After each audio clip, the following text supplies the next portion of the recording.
Hey everyone, it's me Gavin Vengeance and welcome back to the channel. Today we're going to be talking about Goddess of Victory, Nikke. More specifically, how I felt about the characters when they first got introduced to the game versus how I feel about them now, whether it be their outfits, their skill sets, story involvement, anything of that sort. We will try to recall as best as I can because it has been quite a while since I've experienced the earlier chapters in Goddess of Victory, Nikke, but I will do my best. We're mainly going to be focusing on the SSR and SR characters because a lot of like the other Nikkes, the regular rare characters, they're more kind of like NPC-ish type characters. Now a couple of them do have a little of a bit of a standout moment, more specifically for a couple of events, which I will touch upon, but I just want to give you guys a rough idea of what we are going to be covering in this video. So without further ado, let's dive into it. So, first and foremost, we are in the Nikkepedia, so that way I can try to recall pretty much each and every single character. Again, even if I don't have them recruited thus far, we will start at the top of the list with Emma.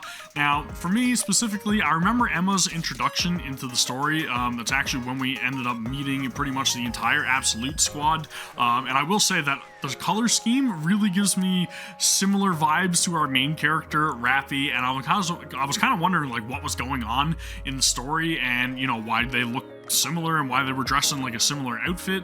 And it never really is fully explained thus far, but it's very heavily implied that Rapi had some involvement with the Absolute squad at some point in her past, which she ironically doesn't remember, I believe. So I'm sure that's something that we will touch upon a little bit more in the future. But more specifically, Emma, when I first saw this character, the first thing I could think was, God damn, she looks incredible. I really love her outfit design, as I've already talked about in my previous videos, but I really like her lightheartedness, just how she comes across. I also realized that she was a healer, and I said to myself very early on, I have to have her recruited, just because my Elysian squad was a little bit lacking for like tribe towers and everything like that. I do feel like she's kind of fallen into like a backseat kind of role, more so for like story involvement, and more so for like, you know, just your standard day-to-day objectives and also tribe towers and stuff like that. And maybe she might need a little bit of a rework in my own opinion, or just maybe somebody else that complements her skill set, because she has like a 40-second cooldown, I believe, on her burst ability, which is a little bit different for like a burst 1 type character, especially a healer. You know, you're going to want those heals as much as possible, but she is very useful in PvP. So all in all, that's pretty much what I can remember in terms of Emma. I will say one thing, however, and we're gonna have to go look at the outfit for this, but when I saw her actual like other alternative outfits pop up, it made me really want to recruit Emma, because it took a very long time for me to actually be able to get her in my roster. And when I saw this outfit, I'm like, man, that's really damn sick. I don't own it because I didn't take advantage of the battle pass, unfortunately, but that is because I actually ended up getting her event outfit, which is Color Me Red, and I think I don't really need to say much about this outfit now, do I? It is very festive, we'll say that much, but when I saw this, I was like, yep, I don't even care. I am getting this outfit. So I didn't even have Emma again recruited at that point, but I made sure I got this outfit just for when I did end up getting her on my roster. So very fortunate to have one copy of Emma. Do like her character overall, and again, I just really hope that she gets some sort of like other character that really complements her skill set and makes up for that 40-second burst that is an Elysian character that again just complements her abilities. That's enough on Emma. Let's move on. We will continue with Privaty. Now, Privaty for me is one of those characters that's kind of like a tsundere, that she follows that archetype in order to, like, I don't know, just give you that vibe of like, I don't really care about you, but I'm gonna really appreciate your compliments. I'm just gonna play it off and not really, you know, let on that I really do enjoy that. But, you know, keep telling me I'm awesome. She's, like they say in the description, a girl who puts on a hard front, but in fact, she enjoys taking care of others, right? Again, she's got that tsundere vibe to her.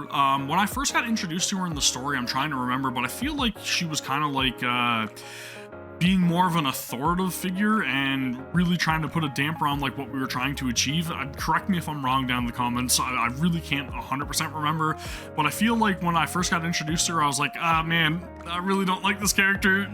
she's getting involved and she's on my back about stuff that maybe she should be, but I don't want her to be enforcing anything on me. But all in all, I do like her character. I do think that she has her uses, especially in PvP, with like stunning other characters that you guys are facing off against and everything. And I do like her skill set. I like the fact that she also increases damage, I believe.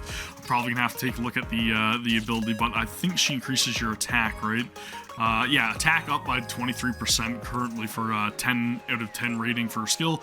I do think she's very useful, highly recommended. I believe you can also get her for free if you guys play the game long enough when you start up, if you are a new player. Highly recommended. Very fantastic character. Feelings then versus now, again, as I've said, didn't really like her a whole lot with the story involvement at first, but now I think she's really damn cool, so we will go from there. Let's continue on. I'm realizing that my screen is completely messed up, and that's not good, but we will fix that. My apologies for the first couple. I'm just going to leave that in there. You guys know I don't want to edit a whole lot, but we will move on to Signal, our next character. Now, Signal for me is another one of those characters that when I got introduced to her, I was kind of like, okay, she's incredibly timid, very shy, doesn't really have a whole lot to say. I didn't really see a place for her in my party as well, which was kind of weird. So when I first saw Signal, I was kind of like not really overly thrilled about her. Didn't really know if I even wanted to try to seek her out, but believe it or not, she was actually really useful for me in terms of like tribe towers and stuff like that. So she's another character that really helps fill in the gaps, especially if you're going to be utilizing other characters like Polly and everything. So I ended up actually using her quite a bit, and honestly, God, I think that she is a great character. I think she probably could use a couple more reworks or some buffs or somebody else that may be able to complement her skill set a little bit better. But at the same time, she went from I'm not really sure about this character to, yeah, she's actually not that bad. So if you guys do have a chance to get Signal, she can be utilized. That is very, very good to know. Moving on, Polly. Now, Polly is a character that, again, when I first got introduced to, I was kind of like, okay, very cutesy. I get the vibe here. She's incredibly, like, nervous, awkward a little bit. But at the same time, she's just trying to do her job. She's trying to do her thing. Her skill set, at the same time, very, very useful, especially when I was very early on in the Elysian Tower. Once again, just because of the fact that she's able to provide that incredible attack buff for your party again. But the 40-second cooldown on her burst, kind of like a little bit of a deterrent for me. So when I was able to get somebody else that was a burst 2 unit for Elysian, I was more inclined to actually put them in my party. So starting off, kind of iffy about the character, and then ease a little bit more into like, okay, I definitely have a use for her, and now kind of going back to a little bit of like, if I need her, I'll throw her in there, right? I think I am still using her in one of my PvP parties, so again, she does still have her uses, not gonna lie.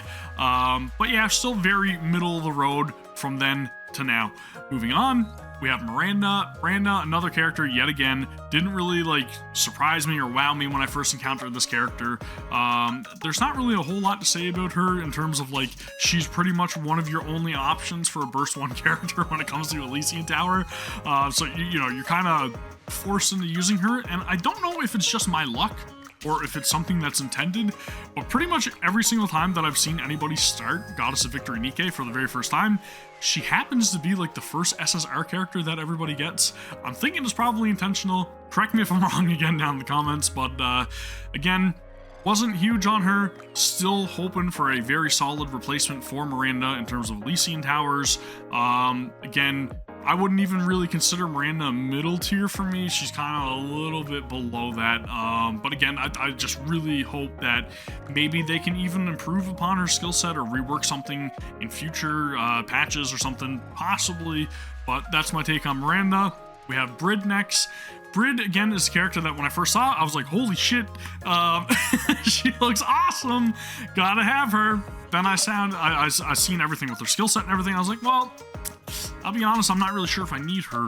I was gonna initially utilize her again for the Tribe Tower, but her skill set just really didn't fit anything that I was using. So when I saw the visuals for the character, I was kind of like, okay, I get it. She's sort of like a secretary type personnel. And honestly, when I saw her outfits and everything, the first outfit that we got introduced to was this alternate. And when I saw it, I was like, I don't know. It kind of like threw me for a little bit of like is she like knitting something type vibe? Is more of like a more relaxed granny-esque type vibe. I don't know. Maybe that's just the vibe that she gives me, but I wasn't like sold on it, so I was kind of like easy pass. But then we got this outfit, and I was like, Brid's looking kind of good. Maybe I should reconsider using her, or possibly trying to get more core advancements for her or something, right? But again, very, very low tier character in my opinion. Somebody that could use a possible buff, or somebody that complements her skill set. I do know that a lot of people do use her though, so she does have her uses when it comes to towers and stuff, so on and so forth. I believe people are also using her in a lot of like PvP parties as well. So again, one of those characters that initially I was like, wow, looks really good. Found out that she didn't really have like the greatest skill set for my needs, and just kind of went from there. Still very like type character to me. Then we have Salen next. Now this is a character that I've just recently recruited. I haven't really used her a whole lot in combat. I don't really know if many people do utilize her. I feel like she was really broken in PvP when the game first started, and I think a lot more people used her then. But unfortunately for me, as I've just previously stated, I was very late to recruit her, so it's a character that unfortunately I got the miss out on her like real like peak moment, I believe. I haven't really found a use for her. I don't think I've encountered her in the story. If I have, it was a very, very brief moment. But all in all, I think she looked badass. I really like the dual like pistols or SMGs, whatever they are. I do like a lot of her animations and everything like that. I think she looks really cool. Yeah. That's pretty much my take on Salen. Right now, she's kind of like, following along with pretty much the majority of Elysian. Man, we really need some good Elysian characters. Anyways, we have Diesel next, our very first prominent SSR character, in my opinion. This is somebody that was, I think she was the very first Battle Pass banner for her alternate outfit. But when I saw Diesel, immediately I was like, this character looks awesome. Very cheerful, like very positive type character. Really wanted her, and then also the fact that she has like healing capabilities and everything with her skill set. I was really already sold just based upon her appearance, but that was just an added benefit. Diesel was a character that I used quite a bit early on because, again, I didn't really have a whole lot of like healers or access to any healers when I was early in the game, but I think she's kind of fell a little bit by the wayside up to this point right now, considering the fact that I do have so many other options available to me. But Diesel, in terms of a character, I really enjoyed a couple of important story moments with her. I'm trying not to get into spoilers and everything like that, but just to see how she's always got that like positive vibe. And then in the recent chapters, in like the late 20s or early 20 chapters, sorry, in the early 20 chapters, the late chapters currently as of recording this, she has a really awesome moment. Again, I'm not going to try to spoil anything, but it was really nice to see her a little bit more vulnerable and just how she dealt with the situation that she was put in. I really love that key moment with her, and I think Diesel for me is just grown as a character in terms of like how much I care about like what's going to happen with her in the story in the future. So Diesel for me kind of started off really cool, must have, utilized her quite a bit, fell off a little bit, but still has her uses. And then recently with her story involvement, I can't wait to see what other situations or scenarios she's put into the future. So she's a pretty high class character for me, and I think she's gonna stay that way. And I also really love her alternate outfit. Yeah, let's move on. So we have Vesti. Vesti is a character that, again, I've just recently recruited, not a character that I have access to at the very beginning. When I did get introduced to her, again, I've still got that same similar like timid, not really like very confident type character, I guess, so to speak. But she was a character that when I initially got introduced to her, I kind of did a little bit of research, and I was like, I don't really know if she's going to benefit me a whole lot. I did find a use for her, again, in the tower for Elysian. She was very, very capable of being able to like charge up my burst gauge really quickly, and that is a huge bonus because there's not really a whole lot of like characters that are able to do that with Elysian currently. So again, when I started off seeing this character, I wasn't really sold. I didn't really have like motive to go and recruit her. Recently, however, I did find a use for her, but do I like her as a character? She's still kind of very middle of the road for me, and I think that if I had an alternative to build burst gauge more quickly, then I'd probably utilize somebody else, but that's my take on Vesti. Let's move on. Yuna. Yuna is a character that when I first saw, I was like, holy shit, she looks badass, absolute must-have. Then I read about her abilities, and then I read about her usability, and then I was like, maybe not. I think initially she was ranked as like one of the worst performing Nikkes, which was incredibly unfortunate because of how cool she looks.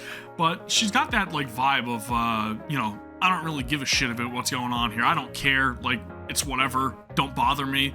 I'm a badass. I know I'm capable. Like, leave me do my thing. And she's had that same personality throughout like different story pieces that we have got involving Yuna. From what I remember, at least, she's more like a lone wolf type person, right? She doesn't want anybody holding her back, and again, her personality, it fits her appearance, and I love that. But again, in terms of like usability as a character, probably going to be sat on that bench for a while for my own personal uses. But again, I'm very eager to see what other kind of story involvement she has in the future, and whether or not she's going to have like some sort of something to happen with Rapi along the way or whatever. That'd be really cool to see. Because again, that recognition was there, it was mentioned, but I don't know again if it was elaborated on. I can't really quite remember, but hopefully we get something again in the future. Moving on, we have Guillotine. Now, initially when I saw Guillotine, I got some obvious vibes here with her appearance and everything. You guys know. Even like just the way that she speaks, I was like, oh man, she is out there. She is a very bizarre type of character, a little bit weird, a little bit off-putting, but really damn cool. And she was actually one of the very first SSR characters that I had access to. So I was utilizing her quite a bit in the early chapters, and I remember like seeing her burst animation just being like, wow, that's really damn cool. I dig it. I love it. I thought Guillotine was going to be absolutely must-have character, like crazy, incredible good. And then I stopped using her because I got much better options. But overall, as a character, I really like how bizarre she is. I'm wondering if any of the things that she's like just talking about is just, you know, conjecture or stuff that's going to be prevalent in the future.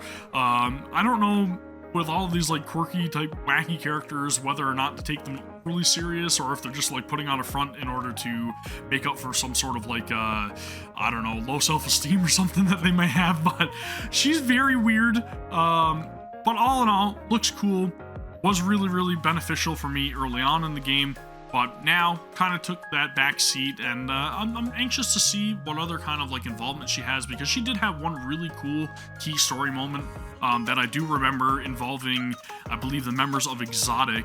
And when I got to see that scene where she like unleashed her ability with her, you know, the eye patch, I was like, holy crap, she's badass. She needs more story moments, but all in all, I want to see her more in the story, and hopefully again that they go back and rework and make her a little bit more powerful, as I've said with other characters. Let's move on. Maiden, when I first saw her, no brainer, this character's sick. As I've also said in previous videos, looks badass. Absolutely love the design of her outfit, the vibe she gives off, the fact that she has like healing capabilities. She was again one of the first SSR characters that I had, and I was like, all right, jackpot, one of the best characters. Not realizing again that she wasn't really going to be like a late game type character, but again, a lot of people do use her in like shotgun comps, and she's very useful in that, just because she has like the healing capabilities, and then again, obviously the shotgun. But her alternate outfit, which I still have not went and purchased, but I will. I love it, absolutely love it, love it. I can't speak. You know what I'm saying. Anywho, it looks incredible, and they made her a lot more shiny. And man, that low cut skirt is all I'm gonna say about that. I think she is absolutely badass, and I want to see more involvement with her. I want to see buffs. I want to see her prosper. I want to see more of Maiden. Let's move on. D, a character that we got, I'd say probably like towards the middle of the game's first year. Dee was a character that I wasn't really overly sold on when I first saw her, because I was kind of like, I like the design a little bit, but like she's very like middle of the road for me. And I don't know what it was. I don't know if it's just the fact that she has a hatchet, or maybe it's the shorts or something. Something's just not doing it for me when it comes to this character. But when we got her side event, I can't remember what it was called, but it was something focusing on her squad, right? And about how she was like a hitman, essentially a hired assassin. We got to learn a little bit more about her and what she's capable of, and just the fact that like she really can do what's absolutely necessary and not question herself. It was very eye-opening to how gritty and dark the world of Goddess of Victory Nikke actually could be, and just seeing like that other darker tone of the story, and just her ruthlessness, I guess, more than anything, it kind of made her grow on me a little bit. All in all, though, I will say, initially, wasn't a huge fan, experienced the story event with her, really enjoyed that, but I'm not really sure how I feel about Dee going forward. I do feel like she is just a character that probably will have a reoccurring role at other points in the future, but I'm interested to see where she goes at the very least. In terms of like usability in my party or anything, I haven't really used her a whole lot, so I can't really speak on that, but I do know that, again, some people did really use her when she got introduced, so I'm sure she does have her uses or different scenarios that she can be very useful in, but same time, for me, probably not going to utilize her unless something else gets introduced in the future that's going to require her, or she receives a buff or something of some sort. But all in all, I'm anxious to see where she gets put in the future. So, moving on, we have Helm. This was a no-brainer. I'm a sucker for characters with blue hair, so as soon as I saw Helm, immediately sold. So I was like, gotta have this character. Really love the character design, and then the fact that she has a rapier as well, which is really damn sick. I'm gonna see if I can hide that so I can show you guys. Oh wait, and her alternate outfit, don't even get me started on that. But yeah, you can see that she has like a rapier. She's the captain of the Aegis squad, and man, her involvement in the story, wicked. The event that focused on her and her other crew members with like Mast and Anchor as well, really damn cool. Her involvement with like the summer event with Blue Water Island, awesome. Literally everything about this character, man, is just so sick. And then don't get me started on the alternate costume. That was an instant purchase. I was like, yeah, gotta have this character, gotta have this outfit immediately. Must have healing capabilities, attack buff. What else can I say about Helm? She has been literally on top of my list from day one and still will continue to be so. I don't really utilize her as much as I used to, however, I will say that much, and maybe that's just because I'm requiring a lot less healing, just because of like my damage that I'm able to output now. But I will have uses for her, like in terms of like certain bosses and stuff like that. She has played her role in quite a number of different like battles that I've taken place in with fighting against Nihilister and stuff like that. I have used Helm quite a bit, and again, honestly, I just really love her character. She's not overly confident in herself at times, so she kind of needs that little bump of reassurance, but I really love that little bit of weakness where we as the commander can just go and be like, you're good, don't worry, we got your back, what you're doing's fine, keep pursuing your dreams. Helm, badass character, top tier for me. Moving on, we have Neon Blue Ocean. So this is the summer outfit for Neon, or the summer version of Neon, I should say, not outfit.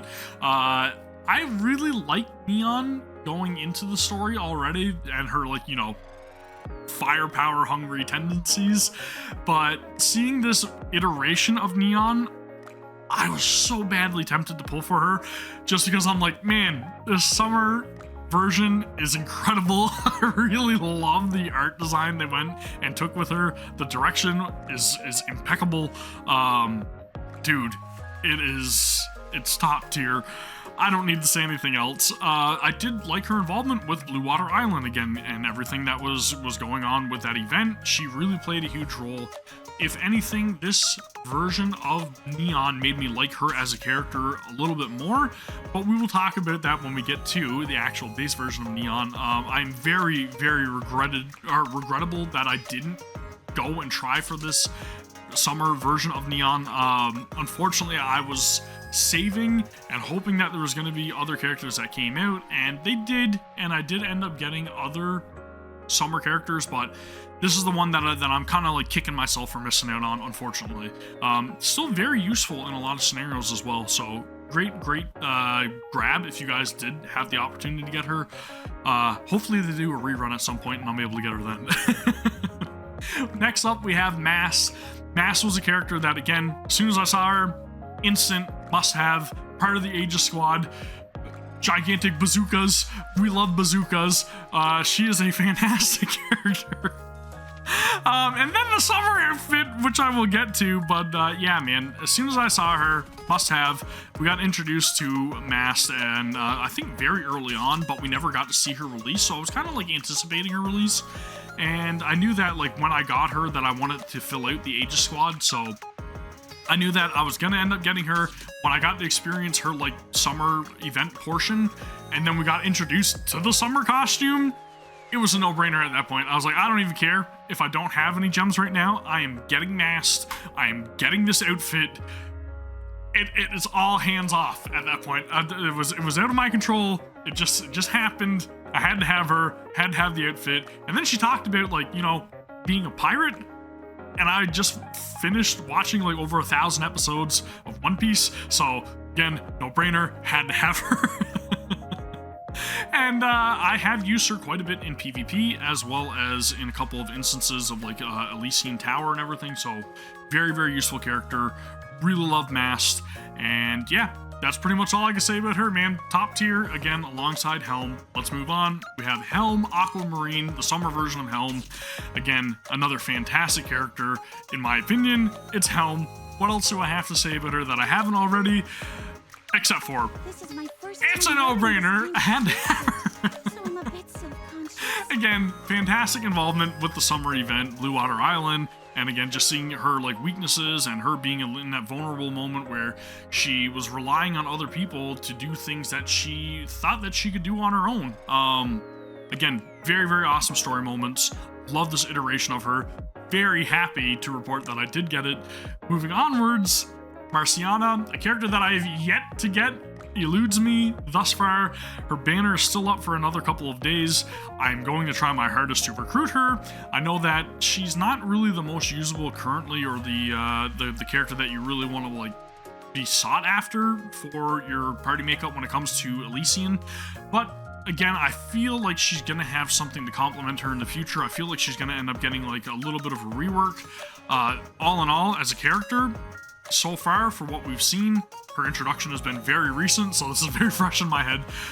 When I saw her, immediately, gotta have her, love her character design, love the fact that she's a teacher, and then, again, just that vibe that she gets off is very, like, confident, like, I'm a no-nonsense type character, and then to see a little bit of that story involvement with the event and everything, she really has a lot of stuff that's mysterious about her, and I honestly can't wait to see where that goes in the future.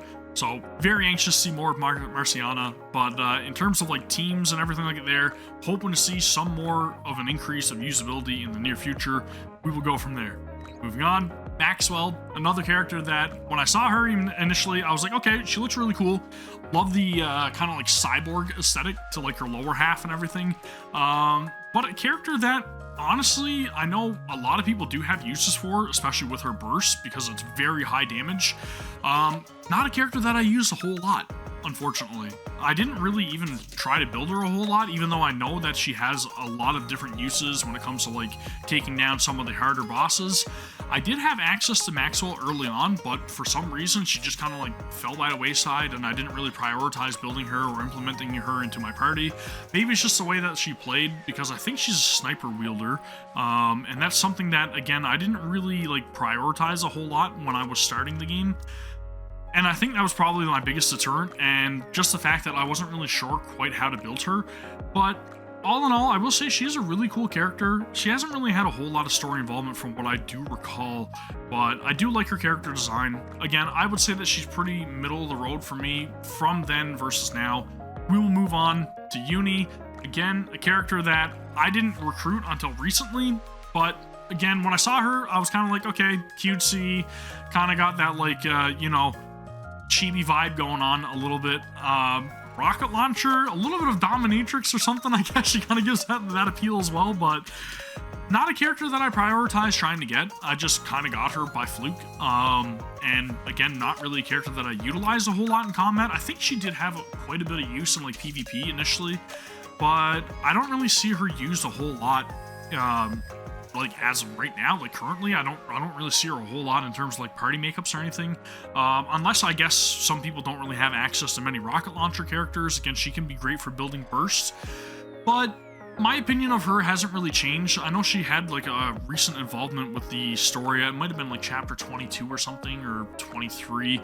But even in those story moments that she was involved, I still wasn't really like a huge fan of her. So I'd say she's probably, again, another one of those characters that's very middle of the road for me. But I'm interested to see what they do with her in the future. So I guess that's what I can say about Uni. Next up, Litter. Some people may pronounce it Leader. It's Litter from what I understand. That's what the voice actress pronounces it as, so that's what I'm gonna go with. But the character that when I first saw, I was kind of like, I don't really know. I don't think I'm gonna have her in my party at all. And then I very quickly learned about her skill set and what kind of attack buff she offers. And immediately I was like, I gotta have her. I gotta have her in my party. This was a character that I ended up making sure I had a use for and has stayed very consistently as my priority for a Burst 1 character currently. And throughout the last year, she has been my Burst 1 character for the majority of that. It did take me a little bit. I feel like it was maybe like a month or two before I was able to actually land one copy of Litter. But I was very fortunate to get her. It is a character that I do enjoy actually seeing pop up in the story and everything as well, because her involvement with just helping like people build stuff, and then also, you know, her entire involvement with the entire oh my god, I can't even speak, the event that was going on with oh my god, what's the name of the other character, the other dog type character? She's a Burst 2 unit. We'll get to her in the future, but she had an involvement with that character as well. I know it's gonna hit me, but anyways, I really like seeing a lot of her in the story, dealing with pretty much dogs on the loose and having to build them a new area for them to live in and everything like that. I really like Litter. I can't wait to see what happens with her in the future. My biggest worry or wondering with Litter is whether or not they're actually going to be able to offer somebody a little bit more desirable to have as a Burst 1 character going forth. But time will tell. Let's move on. We have Julia. A character that when I saw first, I was kind of like, I don't really know about this. I don't know if I'm even going to try to recruit her. She's not really giving me like any kind of like reason to be like, I gotta have her. And she happened to be one of my first SSR characters that I recruited. And unfortunately, I didn't really use her a whole lot because I didn't really find a use for Julia. I know that people did utilize her a little bit earlier on when it came to like Missilous Tower and stuff, but it wasn't really one of the Nikkes that I prioritized, and still really isn't. So I'd say she's probably on like the lower tier for me. I don't really know what they could really do with Julia to make her a little bit more desirable for me in terms of like party compositions. I do like her alternative outfit, I will say that much, and her weapon choice is very unique, but for me, I don't know. Unless she got like a massive rework, I don't really know if I'm actually going to ever use Julia, so I'd be interested to see where her story goes. Her bond quests and everything like there were really cool. That's pretty much the best I could say about it. I guess. Unless you're really like into music and you're a musician of some sort, I guess maybe she's a little more relatable. But for me personally, Moving on, Centi, another character that when I first saw, must have, still very much currently in my squad, somebody that I utilize on a day-to-day basis, somebody that I kind of like swap back and forth a little bit between her and Noah for PvP. She is a character that I think is always going to be very useful in some capacity. I really like the fact that she's actually one of the shopkeepers as well whenever you're going to like go purchase stuff from the store. I don't know, man. I really like her personality. I like everything about Centi.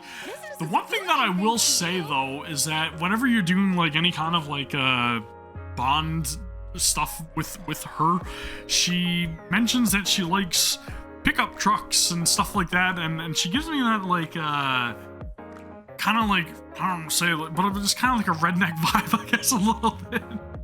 And I guess that appeals to a lot of people, but for me it's kind of like, I don't know, I feel like maybe it kind of suits her, but not really. I don't know, maybe it's just because of the alternate outfit that it suits her a little bit better, but I don't know, man. I don't know. It doesn't really feel right. It doesn't feel right to me.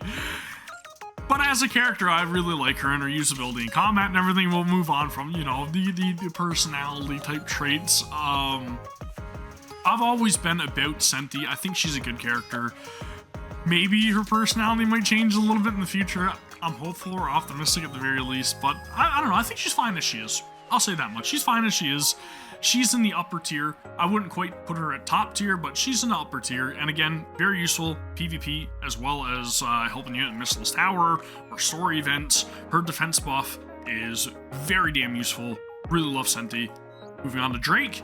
Character that I didn't really know what to think of when I first saw her. I was like, okay, obviously they're going for like the more like evil type vibe, but she's supposed to be like a heroic villain, if that makes sense. A villain that is on the side of good.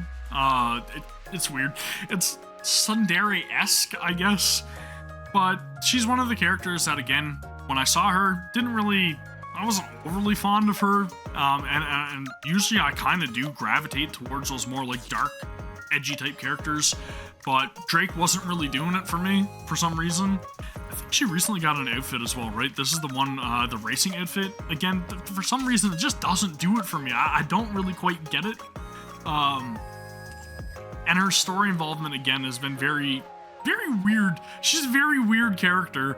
I don't really know what they're going to do with her in the future, but again, very middle of the road for me. I'll say that much. Going forth, Crow. This character is very surprising. When I first got introduced to her, I was like, okay, again, another badass looking character, obviously meant to be a little bit more, you know, on the darker side of things, a more gritty, grungier type of, you know, character, Nikke.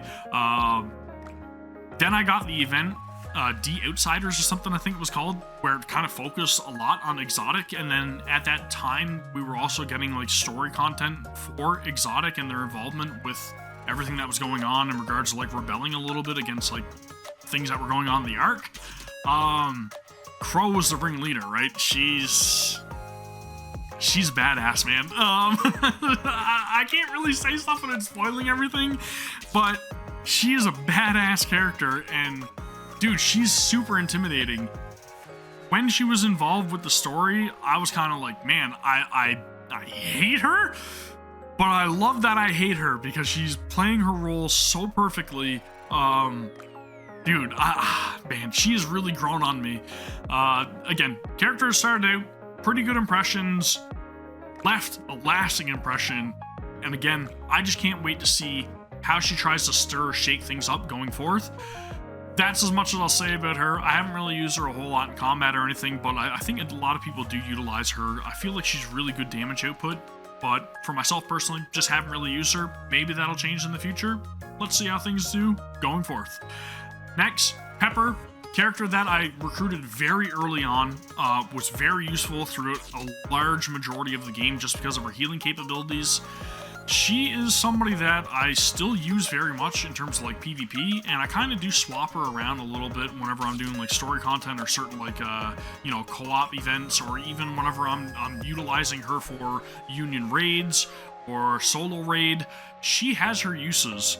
Her heals are really damn good, especially if you're able to like get her a couple of core advancements and stuff, or really good like overloaded gear. She's incredible. Her personality, very cheery, upbeat, very optimistic. I absolutely love Pepper. And then again, when we got introduced to her alternate outfit, must have, absolute must have, no brainer, had to have it. I was already using her anyways. This is going to prioritize me using her a little bit more. Pepper, she's top tier. I won't say she's upper tier, she's top tier for me. I really love Pepper. I think she's great. Moving on, Admi, character that I didn't really fussy a whole lot in the beginning. Very timid, kind of shy, in my opinion, from what I remember. Not really sure what to think of her.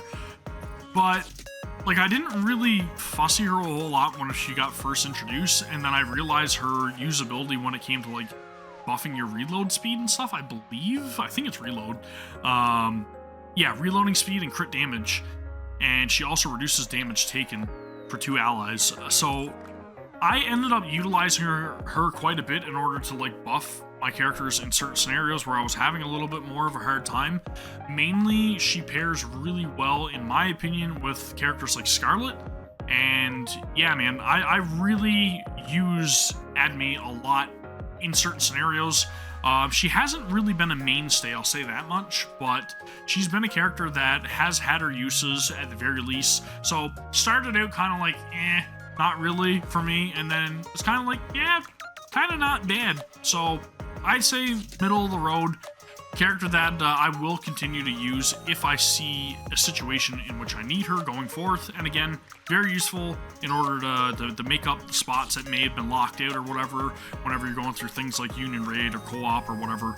Or not Co-op, but, you know, Union Raid, Solo Raid, you guys get what I'm talking about. Still has her uses. Jackal, character that I love the color scheme of. Like, again, when I first saw the character, immediately 10 out of 10 design, in my opinion. Like, looks incredible. Love the design. Very quirky character though. Really likes to chew on stuff, I guess, which is kind of weird, but again, she had her moments. She's kind of dumb too, right? At least she's portrayed to be a little bit dumb in the story. She seems more of like a follower, you know, and not really quite a leader, and I guess that's why she's a subordinate of the exotic squad. But she definitely has her uses. I have used Jackal pretty much almost consistently when it comes to PvP, because I think she's still pretty much unparalleled when it comes to building your burst gauge really quickly. And I think you're going to see a lot of people using Jackal if you have her recruited for PvP, just because, again, she fills that role. That's the way she is. Yeah, I don't really think there's much else to say about her except the fact that she's a badass, and I can't wait to see where things go from here with Jackal, as well as the remainder of the exotic squad. Loss, another character that when I got introduced to, thought looked really cool, had an awesome story moment. Really cool to see her be a little bit vulnerable as well at certain points. And I don't know, I'm really anxious to see what happens with her and pretty much the entirety of Matisse going forth, because they're talking about the Matisse squad again in recent things that are happening with the current event that's going on, School of Lock. So kind of makes you wonder what's going to happen with Missilus, and you know, it's kind of cool seeing her being manipulated and stuff like it there in terms of like the you know, Suyin and how she is. But again, I won't spoil a whole lot. She's really powerful, really cool. Yeah, Laplace, my opinion, top tier character, and surprisingly one of the SSR characters that I've recruited quite a bit. Alright, continuing on, we have Guilty. Now, Guilty, again, is one of those characters that when I first got introduced to, I was kind of like, you know what? I'm not really sure what to think of her. She obviously is in trouble with all the chains and, you know, all the bindings and everything. She's probably a force to be reckoned with. But I remember when she got introduced along with 2 other members of Real Kindness, and I wasn't really sure which character to go and try to, like, get at first. She was the close contender, I think, for the person that I was going to end up trying to unlock first. But I wasn't really 100% sold on her, and maybe it's just because of me not really liking the color green a whole lot. But I do think that she looks really cool, and I do see a lot of people are using her in like PvP. Again, in shotgun comps and everything like that, she is a powerful character, not only in just her personality or, you know, the events that transpire in her quests in order to unlock her and everything, but she's really cool. I do like the fact that she is a little bit more of a I'm afraid to hurt somebody, you know what I mean? But like, I'm not really afraid to hurt somebody type Nikke. And it's kind of cool to see her try to show that little bit of like restraint herself, but at the same time, you know, she's optimistic but like cautious at the same time, as she doesn't really know, you know, if anybody else can really deal with her raw power or raw strength, and I appreciate that about her. Again, a character that I did recently just unlock, but it's not somebody that I was going to prioritize having in my party makeups. I was going to try her out in PvP, but again, I wasn't really 100% sure if I want to make like the skill investment. So maybe I'll get around to that, but in terms of like Guilty, I'm wondering what her involvement is going to be with the story going forth.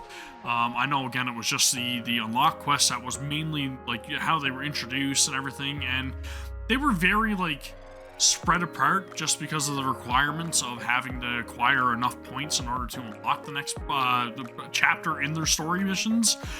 But all in all, I do think that Guilty is a great character. I'd say she's very middle of the road for me though, so we'll see going forth. We also have Sin, who was my actual first choice for unlocking one of the Real Kindness members. Sin looks absolutely stunning, and her character design, I think, is probably one of my favorites in the game thus far. Her attitude towards like the commander and everything when he goes in to try and rehabilitate her is incredible. I absolutely love the fact that they literally had to put a mask on her to restrain her voice because she's incredibly manipulative and she's very easily going to be able to brainwash whoever her prime suspect is, and that's why she's been locked away. But she is the leader of Real Kindness, no surprises. She is definitely one of the top tier characters for me. Unfortunately, however, I didn't really use her a whole lot in combat. I was thinking that she was going to be a lot more useful than, you know, that she actually was. Just because of the description of her abilities and everything, I'm like, you know what, I think she's going to be great. And then it ends up turning out that she is literally soaking all of the damage, unable to heal, and just, yeah, she gets wrecked in combat usually. So I haven't really found a use for her yet. I do hope that they end up making her more of a viable unit and also possibly an alternative outfit for her in the future, because she is just, again, one of the best looking characters in the game. I want to see more of Sin. God, what else I have to say about her? She's top tier. Performance-wise, probably not. But for me, personally, she's top tier then and now. Let's move on. Quincy. Now, Quincy is the third member of Real Kindness and was actually my last choice for unlocking. I do like the fact that she's a little more, I don't know, playful, I guess is probably the right way to describe her. She doesn't really, like, think about her actions too much before she just, you know, randomly bolts off and just escapes to wherever she needs to be. She doesn't really care a whole lot. I guess she's a little bit careless, a little bit playful. I do like her personality. I do like her character design, especially like the different colors and everything, the different shades in her hair look incredible. I'm just wondering again what they're gonna do with Real Kindness going forth, and whether or not, like, you know, their current story involvement and like their bond quests and everything like that, if that's the extent that we're gonna be going for these characters. I'm hoping they have another big moment in the future, but we'll have to wait and see, I guess. Quincy, probably middle of the road alongside Guilty in my opinion. Next, we have Anne, Miracle Fairy. This is the holidays version of Anne. Again, not a character that I recruited, and kind of regrettably, again, because I didn't really realize her usability when it came to PvP. But I do like her character design. I was just more so, again, saving at that point and also trying to recuperate from like the previous banner when she got released. But it is definitely a character that I am regrettable about not being able to get, and somebody that I do hope gets reran at some point in the future, so that way we'll have an opportunity to recruit her again. Again, the only other thing that I would worry about her is the longevity of her usability in PvP. I know that so far she has been very much utilized by a lot of other people that do have her, and she is just one of those characters that generates your burst really quickly. Very, very useful in PvP. If you have her, you're probably thriving, but at the same time, I just hope there's a rerun at some point.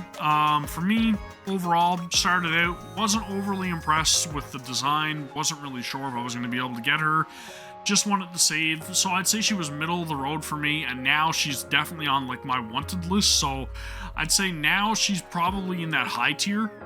So she kind of grew a little bit from her initial introductory point to how she ended up being for me. And then also, her entire, like, event quest was really heartbreaking, without saying too much. But it was really cool to learn what she pretty much let us know in terms of how Nikke's come about and exactly, you know, some of the complications that may be involved with Nikke's either deciding or being put in the situation of becoming a Nikke. Really enjoyed her story quests. Again, hopefully there's a rerun. Hopefully she gets some more story content in the future, and I will be very much anticipating that. Moving on, Epinel. Now, Epinel, however you pronounce it, really cool looking character. Very, like, I'm a gamer. I'm into, you know, I'm gonna be an internet hacker, top notch #1 in my opinion. Even though I know she's not really like the hacker type person. It says that she's more concerned with like skateboarding and everything. She still gives me hacker vibes for whatever reason. That's what she reminds me of. And she looks like a gamer, but again, she's a cool teenager, like skateboarding and so on and so forth. Wasn't really too thrilled when I saw the character design. I was just kind of like, all right, gamer wearing a VR headset, cool. Turns out she's just like, you know, street punk, I guess. I don't know, man. Not low tier, but middle of the road.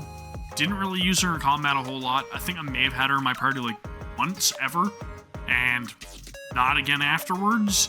So, kind of wondering where she's gonna fall into place going forth. Time will tell, as always. Let's move on.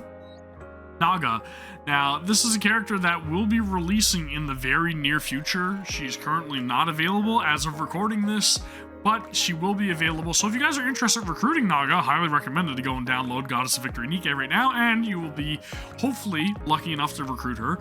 I think she looks really cool. The very short, brief moment that she did appear in the currently ongoing event School of Lock, kind of showed me that I really am interested to learn a little bit more about her.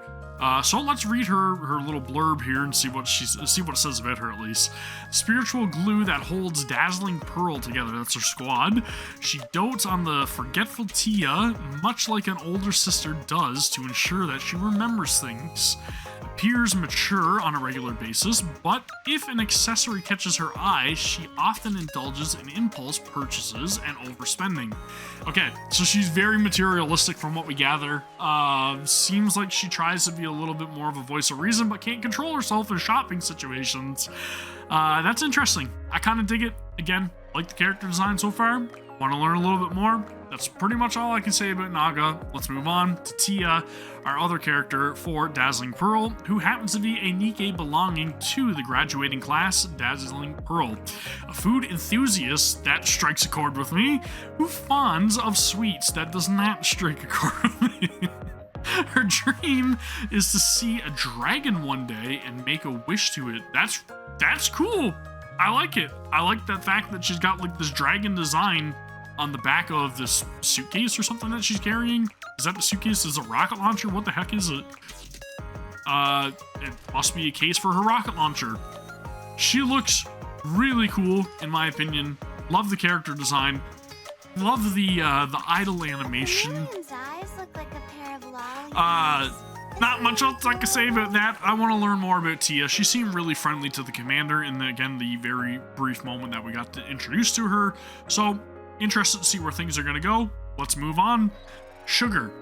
Now, Sugar is a character that I wasn't overly fond of when I first got introduced to her. Again, still kind of got that like badass demeanor. You know what I mean? I'm ready to throw down. I'll do what needs to be done. It says she's a gearhead who gets a thrill from burning rubber. Sells sugar coffee in Cafe Sweetie. Again, things that I've encountered with her in the story, obviously with like, you know, other occurrences in terms of like the summer event as well as the event that happened with Helm, I believe, and the Aegis squad. I think she made a very brief appearance there. I like her overall. but again, not a character that I utilize a whole lot. I know that a lot of people did use her for Tetra Tower, and she is also a very good candidate for another shotgun-based party. I believe her burst is pretty high damage as well. I could be wrong on that, but I do know that a lot of people did utilize her for things such as Gravedigger for that boss battle, and again, just certain things with like the tower. I don't know if she was used a whole lot in PvP or not, but for me, she's always been kind of middle of the road. Wondering if she's gonna get a buff or something in the future, possibly. But all in all, I like Sugar. I think she's okay. Let's move on to Exia. Now, Exia has been with us for quite a while in the story, and not from the very get-go, but she does have her role to play in the story of Goddess of Victory Nikke. And I will say that this is the gamer hacker person. Doesn't really quite look that vibe to me as much as somebody like Epinel, but obviously, you know, she has the tablet-esque gaming device. She's got controllers in her pouch, the headphones with the boom mic, the gaming shirt. I get it. Character that was very informative and helpful when she was introduced. Wasn't expecting her story to turn out the way it did. I'm not going to say anything other than that. Not going to spoil anything, but I will say that I was definitely... I was surprised. And I can't wait to see what happens in the future. She's a good character. I like Exia. Middle of the road. Let's continue on. Alice. I don't think anything needs to be said about Alice, right? Pretty much everybody that has seen Alice has wanted Alice. You guys know her usability. She's incredibly useful in PvP. She is awesome in terms of like taking down bosses. She provides healing. She is all around one of the most like awesome characters in Nikke. Her character design, her upbeat personality. She's very positive, very cheery, very bubbly. Likes to call you Rabbity.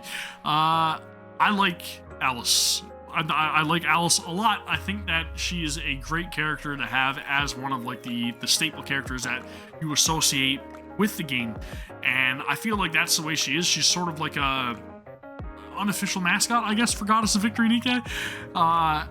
Dude, literally so many other games that I have seen have tried to replicate this design, and that'll tell you just how iconic she is, right? I think that Alice, in my opinion, is top tier, and she's gonna stay top tier. I wouldn't say she is like absolute must-have, but 90% of the time, if you guys are playing Goddess of Victory Nikke, you are gonna want her. So me saying she's not must-have versus her actually being must-have, take it with a grain of salt. I think she's great, top tier. Let's move on. Blanc. When I saw Blanc and Noir introduced for the very first time, and it's literally just hitting me that the character that I'm thinking of that was the other doggo character is named Biscuit. We will get to Biscuit. Blanc, when she was introduced, is an incredible character. I love everything in terms of like the involvement with the casino, the 777 squad, her event involvement with the commander and everything, and about like, you know, the whole contest that they were holding, and the prize being a kiss from both Blanc and Noir. Dude, absolute top tier character. Usability in combat as well, incredibly useful in a lot of different scenarios, whether it be like the main story or PvP, towers, literally everything. The healing that she provides is a godsend. She is an awesome character. If you have an opportunity to get her, or if you do get her by chance in, you know, your pulls, don't fret. She's an incredible character. I love Blanc. I love her personality. Again, literally all of the story involvement with her. She has been top tier from the moment she was introduced, and will remain so. I just hope that she gets more story involvement going forward, and maybe we'll follow up on that prize is all I'm saying. Noir, our next character, again, kind of follows suit with Blanc. Really liked her. I liked her shyness, and, you know, a complete polar opposite from Blanc. I will say this much, however. Her bond quest, man. Her bond quest is what I'm talking about. That is a fantastic character bond quest. Highly recommend to do that if you haven't already. It's fantastic. She is a great character that, again, when I saw her, I was kind of like, you know what? She seems like she's going to go along with Blanc, so sure. And then after the bond quest, I'm like, you know, I'm really, really liking this character a lot more now, is all I'm saying. So, she kind of grew a little bit, very, very briefly. So that short time frame, she immediately ramped up to like a high tier for me. And again, must have if you are going to be using her alongside Blanc in a lot of scenarios, because she reduces Blanc's cooldown for a burst, which is paramount, to say the least. So Noir, high tier for me as well. I wouldn't say she's complete top tier, but high tier for sure. Frima, very, very strange character. Not sure what they were going for with her, but she's the hard worker, as her shirt displays. She's not a hard worker, she's lazy. She is the epitome of lazy. She is one sleepy ass character. She literally is tired all the time. Not overly useful in combat from what I can tell, in all the scenarios that I've tried her out in. I don't remember when I recruited Frima. I feel like it was early on in my early days of Goddess of Victory Nikke, but she was definitely one of those characters that didn't really strike a chord with me. I do like her character design, but the sheer laziness and just overall always tired type character, I don't know, man, the usability in combat, kind of like, you know, initially liked her character design. I'd say it was like medium, but for me, now it's kind of like low tier, and I just hope again that she gets something to wake her ass up. You gotta wake up, Frima. It's the only way that I'm gonna appreciate you. Next up, we have Mary, another one of our healers that I recruited very early on. Didn't really find useful, however, even though I recruited her early on. Maybe a little bit in Tetra Tower, but honestly, I didn't really use Mary a whole lot.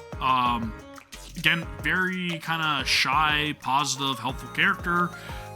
Do like to see her in other scenarios, which I will get to, but all in all, my thoughts initially, I thought she looked pretty cool. I'd say, again, middle of the road, but kind of tapered off very quickly once I learned like how useful she was going to be to me specifically.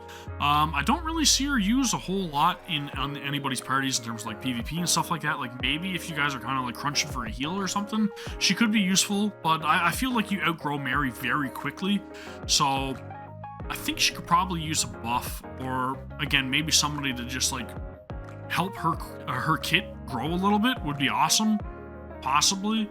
I don't think she has any alternate outfit or nothing either, right? So, yeah, I don't know. She could probably use a little bit of a rework, in my opinion. Next up, we have Milk, character that, when I saw, looked pretty cool. Again, has healing capabilities as well. A character that I didn't really utilize a whole lot. Recruited her early on. Liked her involvement with one of the event quests where it kind of showed her in her boxing outfit, and then I got to learn a little bit more about Milk. Sounds weird saying that, but yeah, I do like the fact that she is a boxer. She's ready to throw down. She's pretty confident in herself. Very, like they say in the blurb, combative. I like it, man. I like that personality. She again, just for me in terms of like usability, kind of like tapered off really quickly alongside like Mary. So, I'd say middle of the road. I did like that one little story moment with the event, but again, still very middle of the road. Maybe in the future she could get a little bit better. Maybe we'll see a tournament arc or something with her. That'd be really cool. Fingers crossed on that one. Eula. This character, when I saw him, I was like, holy outfit. And I'll say that much. And then also the fact that she's voiced by one of my favorite voice actresses, Susie Young. Awesome. Love her voice actress. But in terms of a character, I didn't get to recruit her until recently, and I didn't really find a use for Eula very much in this, like, in Tetra, I guess, all in all. Not even in the towers, I haven't really found a use for her, so I'm wondering what they can do to improve upon her, or even if they could possibly just, add somebody in the roster to help improve her kit. I don't know. Just a very, very strange character that I never really found a place for. I do like the fact that, again, she is definitely one of the people that is no nonsense. I like that kind of aesthetic as well. She looks like she's a little rough around the edges, you know what I mean? But all in all, middle of the road. Seems to be a little bit of a trend right now, right? Ludmilla, kind of following that same trend, is all I'm saying. When she got introduced, I was like, okay, this character looks like she's a leader. She's going to be, no nonsense, confident, throw down. Kind of followed that role, in my opinion. Again, she showed up in our time of need. I'll say that much. She was accompanied by Alice, I believe, if I recall correctly. Correct me if I'm wrong down in the comments below. She was used a lot initially when she got introduced because of her defense buff, sorry. So a lot of people did utilize Ludmilla. I believe she was actually really sought after at the beginning of the game as well. But for me, I didn't get her until probably like 4 or 5 months in. And at that point, I believe there was a patch or something that happened that kind of dialed back on her scalings and she wasn't as useful. So again, with Tetra, I already had Noise, I believe, that I was using a lot in terms of like a burst 1 type character. So I didn't really have a place for Ludmilla early on. Well, I did early on, but I didn't have her early on. So when I recruited her, I didn't really have a spot for her at that point. I did try her out, and she was somewhat useful. I don't really see a whole lot of people using her now, though, since that patch that adjusted her skill, or something that happened with her skill. Whatever happened, it made her worse and less desirable. So whether or not that'll change going forth, I don't know. I'm going to assume it was probably patched for a reason, but we'll have to wait and see. And whether or not she pops up again in the story alongside somebody like Alice or Snow White or something, I'm not really sure. She's kind of usually out there, right? She lives in the bitterly cold northern lands. So, again, out in that area. Rupee, our next character, one of our other shopkeepers. Very, very awesome aesthetic. When I saw this character initially, must have. Got her a little bit later than a lot of other people. Her damage buff, a lot of players that I know of have been taking advantage of in order to get them through certain scenarios, certain roadblocks that you may face throughout the overall like story arc and stuff. She can be used in a pinch, again, just to bump up that damage and to get you through a tough spot. I do like her alternate outfit, which is one of the reasons why I really wanted to get her. This outfit was a gacha outfit, and honestly, it's top tier. So Rupee, for me, aesthetically, was probably the biggest draw for me as a character. And then again, the fact that she was like a live streamer, kind of like a shopkeeper that loves to go out shopping and stuff like that. Just again, the whole streaming aesthetic, the online personality was something that obviously I am a little bit relatable to, I guess. But I was doing a lot more streaming at that point in time, so I was kind of like, oh yeah, she's cool, I gotta have her. Now she kind of only fills that role a little bit whenever I need her for like a Union Raid or Solo Raid. So that's pretty much my usability for Rupee. But again, I'm interested to see where things go going forth, and I feel like she's probably going to make a reappearance or maybe even get another iteration at some point in the future. More than likely, whenever there's some kind of like online broadcast or something like that going on during Goddess of Victory Nikke's story or whatever, I'm sure she'll make an appearance. So we'll look forward to that. Moving on to Jan, another one of our shopkeepers. Again, saw the initial character design. Absolute must-have character. Learned about the skill set. Don't really know if I need this character. Don't really like the accent they went with her voice actress. Not a huge fan of that, not gonna lie. Character design, though, fantastic. Usability in combat, I haven't really used her a whole lot. Very interested to see if they end up like improving upon stuff with Jan in the future. Do really like her alternate outfit, so I went ahead and got that one. But outside of that, I don't really know. Again, maybe it's just another character that needs a rework or some sort of attention in mind going forth. I'll have to wait and see. I'd say Jan started out really high must-have, just based on the aesthetic, and then dropped really quickly and plummeted down to like a low, not really expecting a whole lot going forth, but if we do, hopefully optimistic, we'll see. Dala, another character that I think I literally only just recruited 2 weeks ago, and I know that that's a lot later than a lot of people, so very much felt like I missed out on her peak, in my opinion, because I know that a lot of people utilize her for damage increase. I think it was damage increase. We will verify very quickly. Cooldown of burst, attack buff. Right. So, again, I know she was utilized a lot, and I've seen a lot of people in my own union that were using her just to get on like the top of the shooting range leaderboards and stuff like that. She seemed very, very cool. I liked her personality. I do love her alternate costume that she ended up getting, so I had to get that one as well. But I will say Dala for me is a character that very much, like, I wanted her early on, but kind of like fizzled out as I ended up getting her. And now I don't really have a whole lot of space to really like implement her in my party makeup, so not really 100% sure if I'm gonna end up skilling her up or anything, unless something happens in the future where she's gonna be a little bit more desirable, I guess. But I'd say she's pretty middle of the road for me right now. That's pretty much all I can say about Dala. I'm happy to see her every single time I go to the shop, though.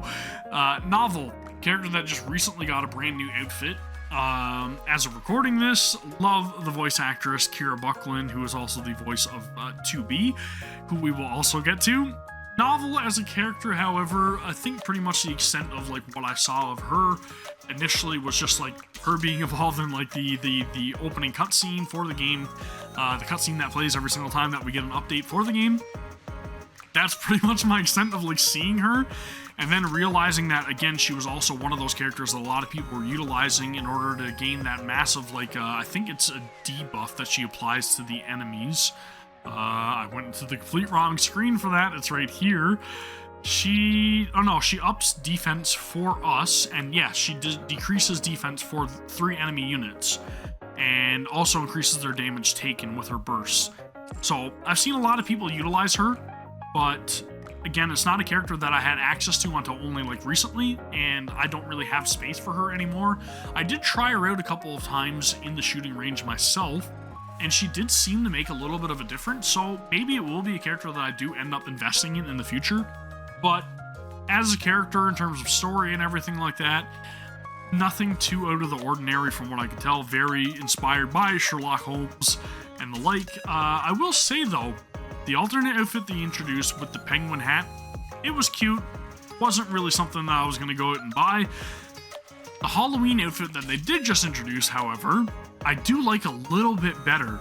I will rate this at some point in the future, but I do like this design because it does not give me that detective outfit feel like the other outfits kind of still do. And then obviously, you know, the casual penguin kind of outfit is like, eh. But again, we'll get to that in the future. Novel, middle of the road, moving on. Folkwang. Dude, this character design. As I've said in the past, character design alone was an immediate like, wow, this character is hot. And I'm not just saying that because she's sweating, but this character is hot. She looks sick. I really wanted her. I still don't have her in my roster, unfortunately. Not really sure about her usability in combat. I don't see a whole lot of people utilizing her from what I can tell. I just want her for collections purposes, and hopefully she gets a new outfit and everything in the future. But from what I can tell, seems cool. Seems hot. But she's full of vigor, so I think that says it all. I want to see more of her in the story, and I want to unlock her. I want to learn more about her through bond quests and stuff like that, because again, realistically, she's still very mysterious to myself, so we will see going forth. Sakura, dude, this character, when she got introduced, I was like, okay, she looks really menacing, badass, confident, They don't mess around with her. Very, very satisfied with everything that I ended up getting in terms of story from this character. She is the epitome of no nonsense. I'm gonna tell you how it is. I'm gonna be a little bit mysterious and not let on to what my true intents are, but dude, I love this character. I think that Sakura, in my opinion, is one of my favorite characters personality-wise, and her story moments hit every single time, man. Every single time she gets a moment, it hits. And her event quests surrounding her, so many great moments. I will say she started out as a very high, like, I want this character, moved to a, I don't really know if I'm going to utilize this character because she's very niche. And I'll be honest, I don't really use her a whole lot, but in terms of story and personality, I want to see more of this character. I want to see more involvement with the story going forth.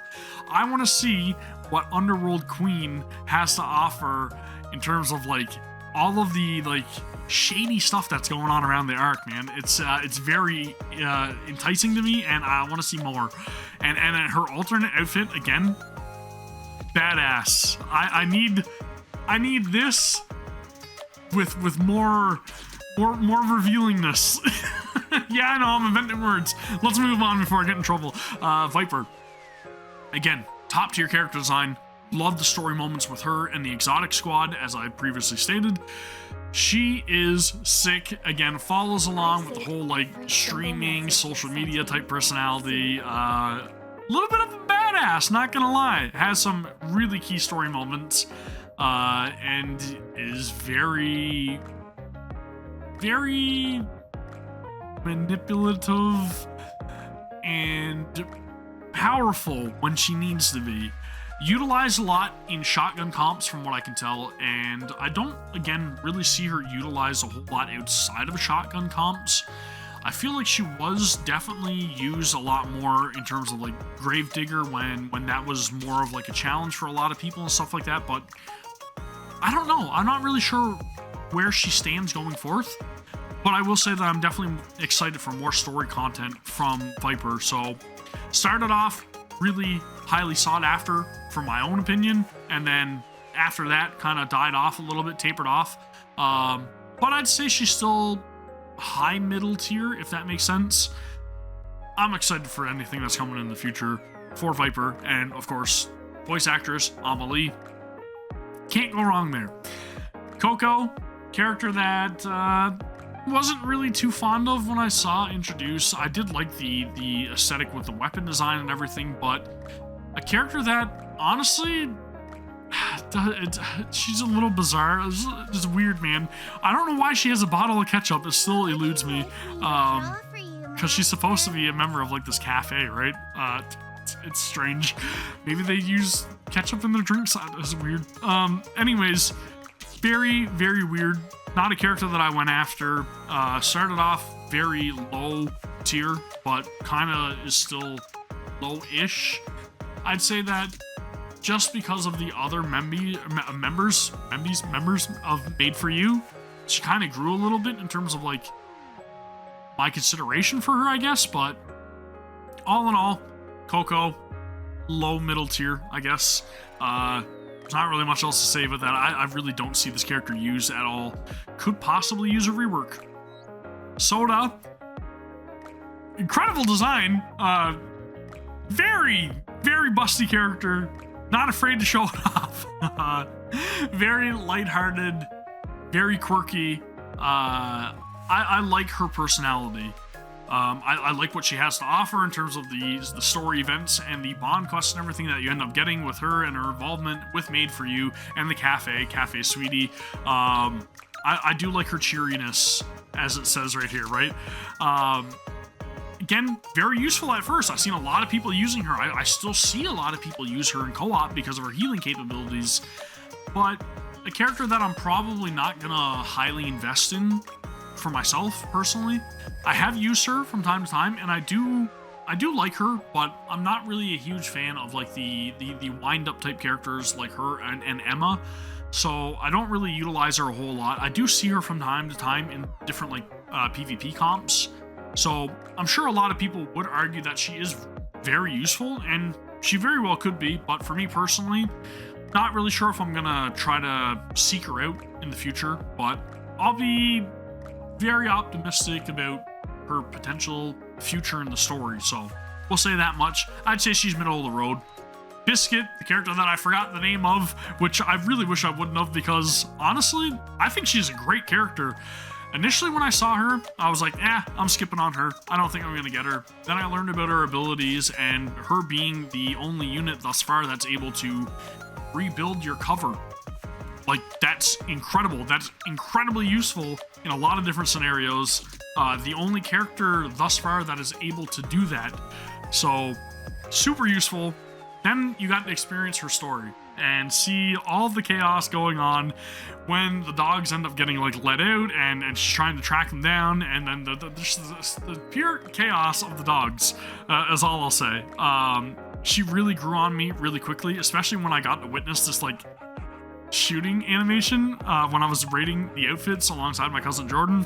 Just this yappy ass dog and how it shuts up when she's about to shoot the shot. I love that. And it really ties into everything, and it shows how caring she is about, like, you know, her job and just really maintaining the shelter that she kind of built up for the animals and stuff. I've really loved Biscuit as a character. She started out for me middle of the road and kind of grew to a high tier for me, and if you have an opportunity to get her in your party or in your roster at the very least, you will definitely make use of her in different scenarios. She is incredibly useful, again, just solely for being able to recover that cover. Yeah. Biscuit, high tier. Let's move on. Ray. Now, Ray is a character that when I saw introduced, I was like, why are they doing this? Why is this happening? But I'll say this much. She's pretty cheery. She's optimistic. I kind of like that. Never used her. Probably never going to use her. She is getting a little bit of like story involvement and everything with School Lock that's currently going on, but I'd say she's low tier for me. I don't even know what her combat abilities are because I just refuse to go and really invest in a character that looks like this. I don't know. It's a very oddball choice for Nikke, in my opinion. But she's going to stay low tier for me. I don't even know if I even want to see her in the future, and I don't care how that comes off.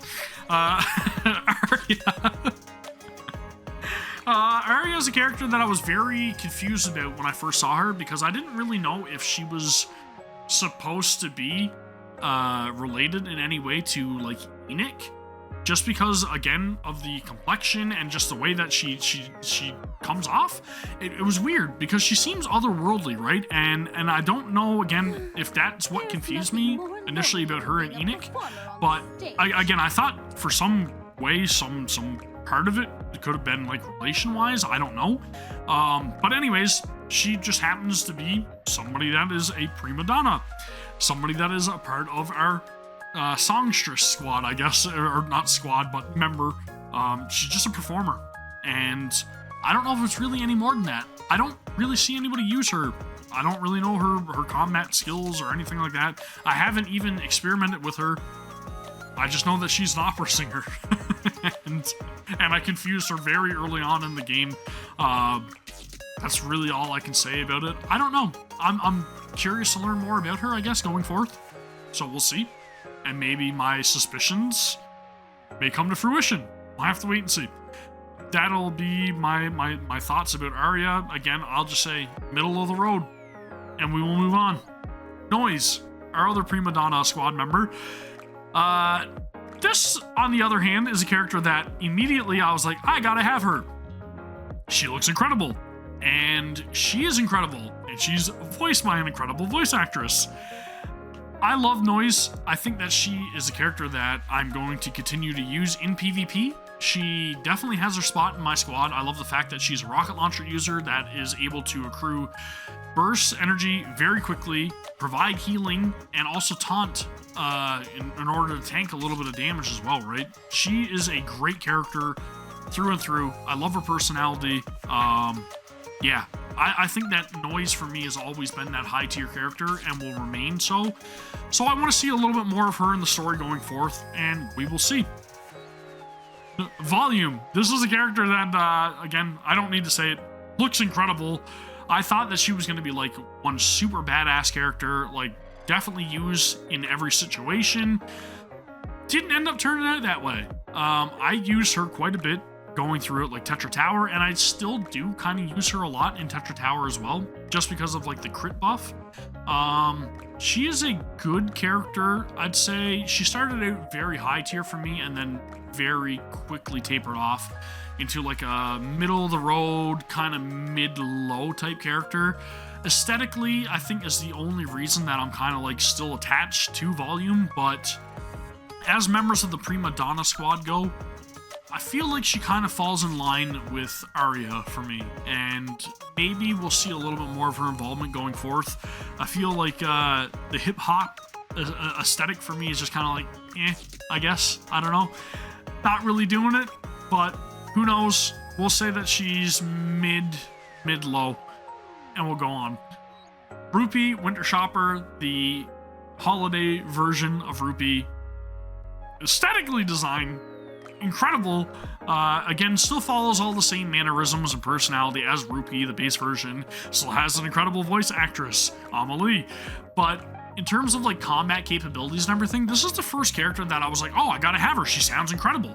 And then when I got her, and I literally spent all of my gems on her, I very quickly discovered that she may not be the most useful unit for my party. But I did use her quite a bit in the early like Tetra Tower levels. She's just a very, very different design character because when you use her burst, it just resets the burst 1, so that way your next burst 1 character can be used. So she's often used in like a burst 1 times 2 type team composition, which is weird.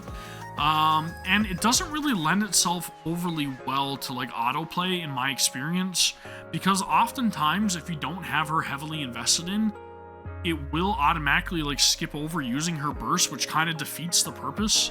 So unless you're playing manually, she's not really a character that you're going to fully utilize. She does have her uses, don't get me wrong, but there are a lot better alternatives to Rupee Winter Shopper. So this specific iteration of Rupee for me started out as an absolute must-have, mainly because of like aesthetic, and then also because like, you know, on paper the ability sounds great, but in practice very quickly tapered off to like middle of the road for me. So I'd say that's where I'm at right now with Rupee Winter Shopper, mid-tier. Rosanna, our next character, I'll be honest, not a huge fan of Cruella de Vil and the two-tone hair. Never really have been. Hasn't really been my thing for whatever reason. Your story involvement, however, definitely intimidating, no nonsense, put you in your place if you need to be put in your place. Really dig that, because that is definitely my style of Nikke. Again, aesthetically though, a little bit weird. Don't really see a whole lot of people using her. I'm sure she could be used as shotgun comps. She is a shotgun user, right? Maybe I'm wrong about that. I feel like she is though. Yeah, she's shotgun. Or is she shotgun? No, she's not. Oh, she's like a wind-up type character. Oh, that's interesting. What is that even considered? Machine gun. Okay. So she uses a machine gun, which makes sense, I guess, right? Tommy gun, kind of. Yeah, I don't know. I'm very, very weird about this character. She started off very middle-low for me, but her personality through it, the story and everything, and again, just the entire arc involving Underworld Queen has been really good. So I'd be very happy to see her involved in later story segments again. So I'd say she's middle of the road. She just got bumped up just because of personality and story involvement, and going forth, middle of the road for me. Let's move on. Mary Bay Goddess. Now this is a version of Mary I can get behind. But again, unfortunately, I was saving at that point in time, so I didn't invest in recruiting her. And kind of thankfully in terms of like combat capabilities, but in terms of collectionism, I kind of wish that I would have got her for my collection for the Nikkepedia. But again, aesthetically, great character. Wasn't a huge fan of the shooting animation when I got to see her introduced initially. And I felt like she could have been a little bit more useful. Just because I'm like, well, if they're doing something different with Mary, obviously it's got to be an improvement, right? And I guess it kind of was, but if it was very slight. So, not something that I went and prioritized. I do say that I did like a lot of the summer event storyline involving Mary Bay Goddess. You got to see a little bit of her in a vulnerable state and, you know, see her kind of just try to relax a little bit, but at the same time still be very focused on her work and everything. Again, it was very much appreciated to give her a little bit more character development, but in terms of if it actually affected my opinion of Mary, probably not. So again, mid-low tier for me in terms of Mary. Don't really care if I see her again in the future, but I'm sure we will. Nero. Now we're talking. This character, dude.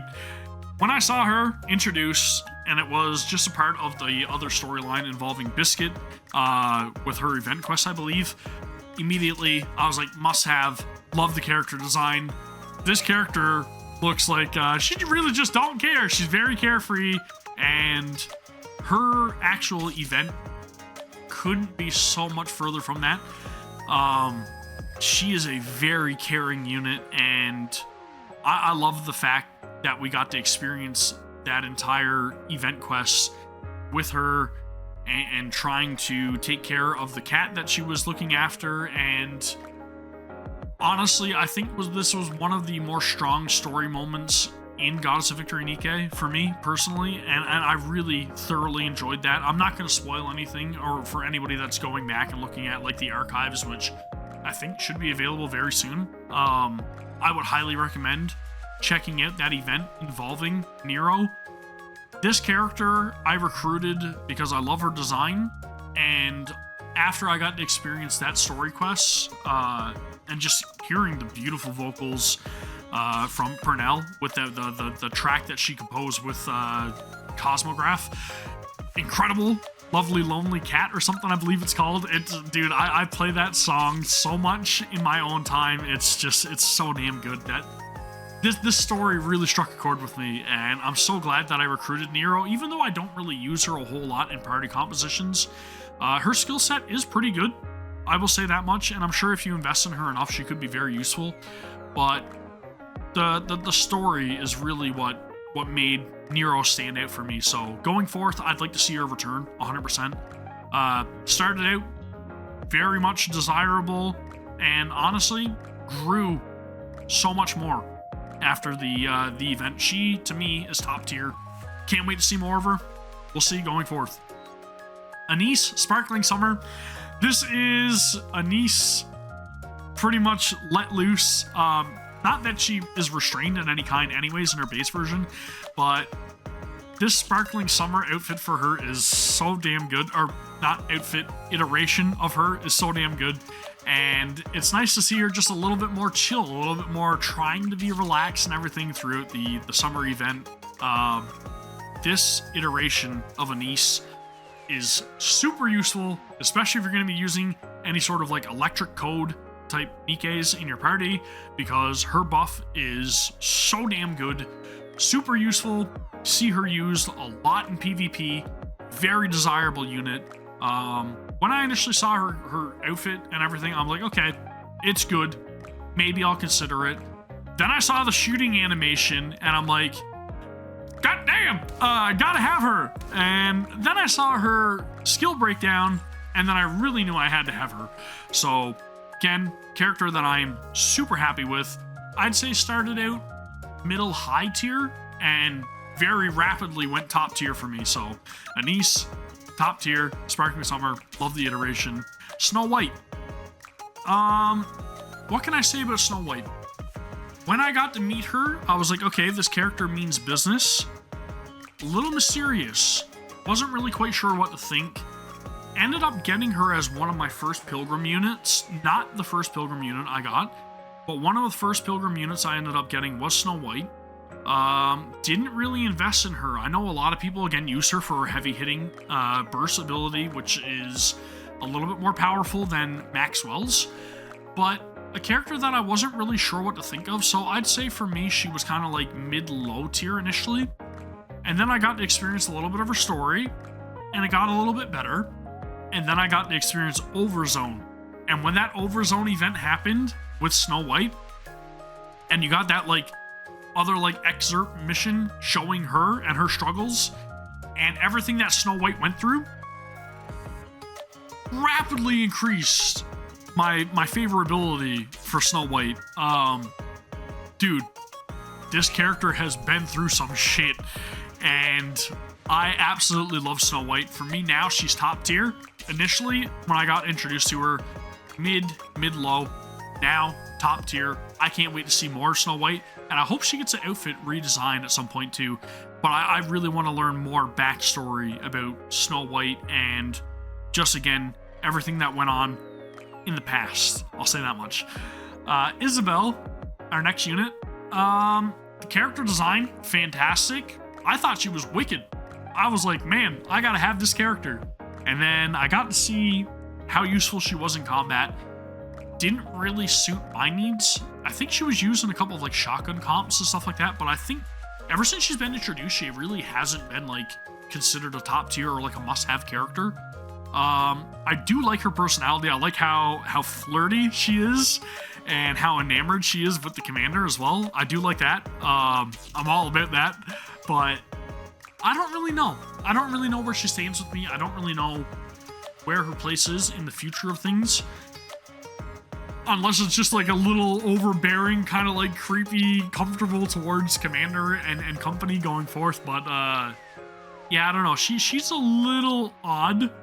I'll say that much, but maybe they can improve upon that in the future, and maybe she can get like another outfit redesign or something that really buffs her up and makes her a little more desirable, because it's weird to see a Pilgrim character that I'm not overly thrilled about like getting more core advancements for.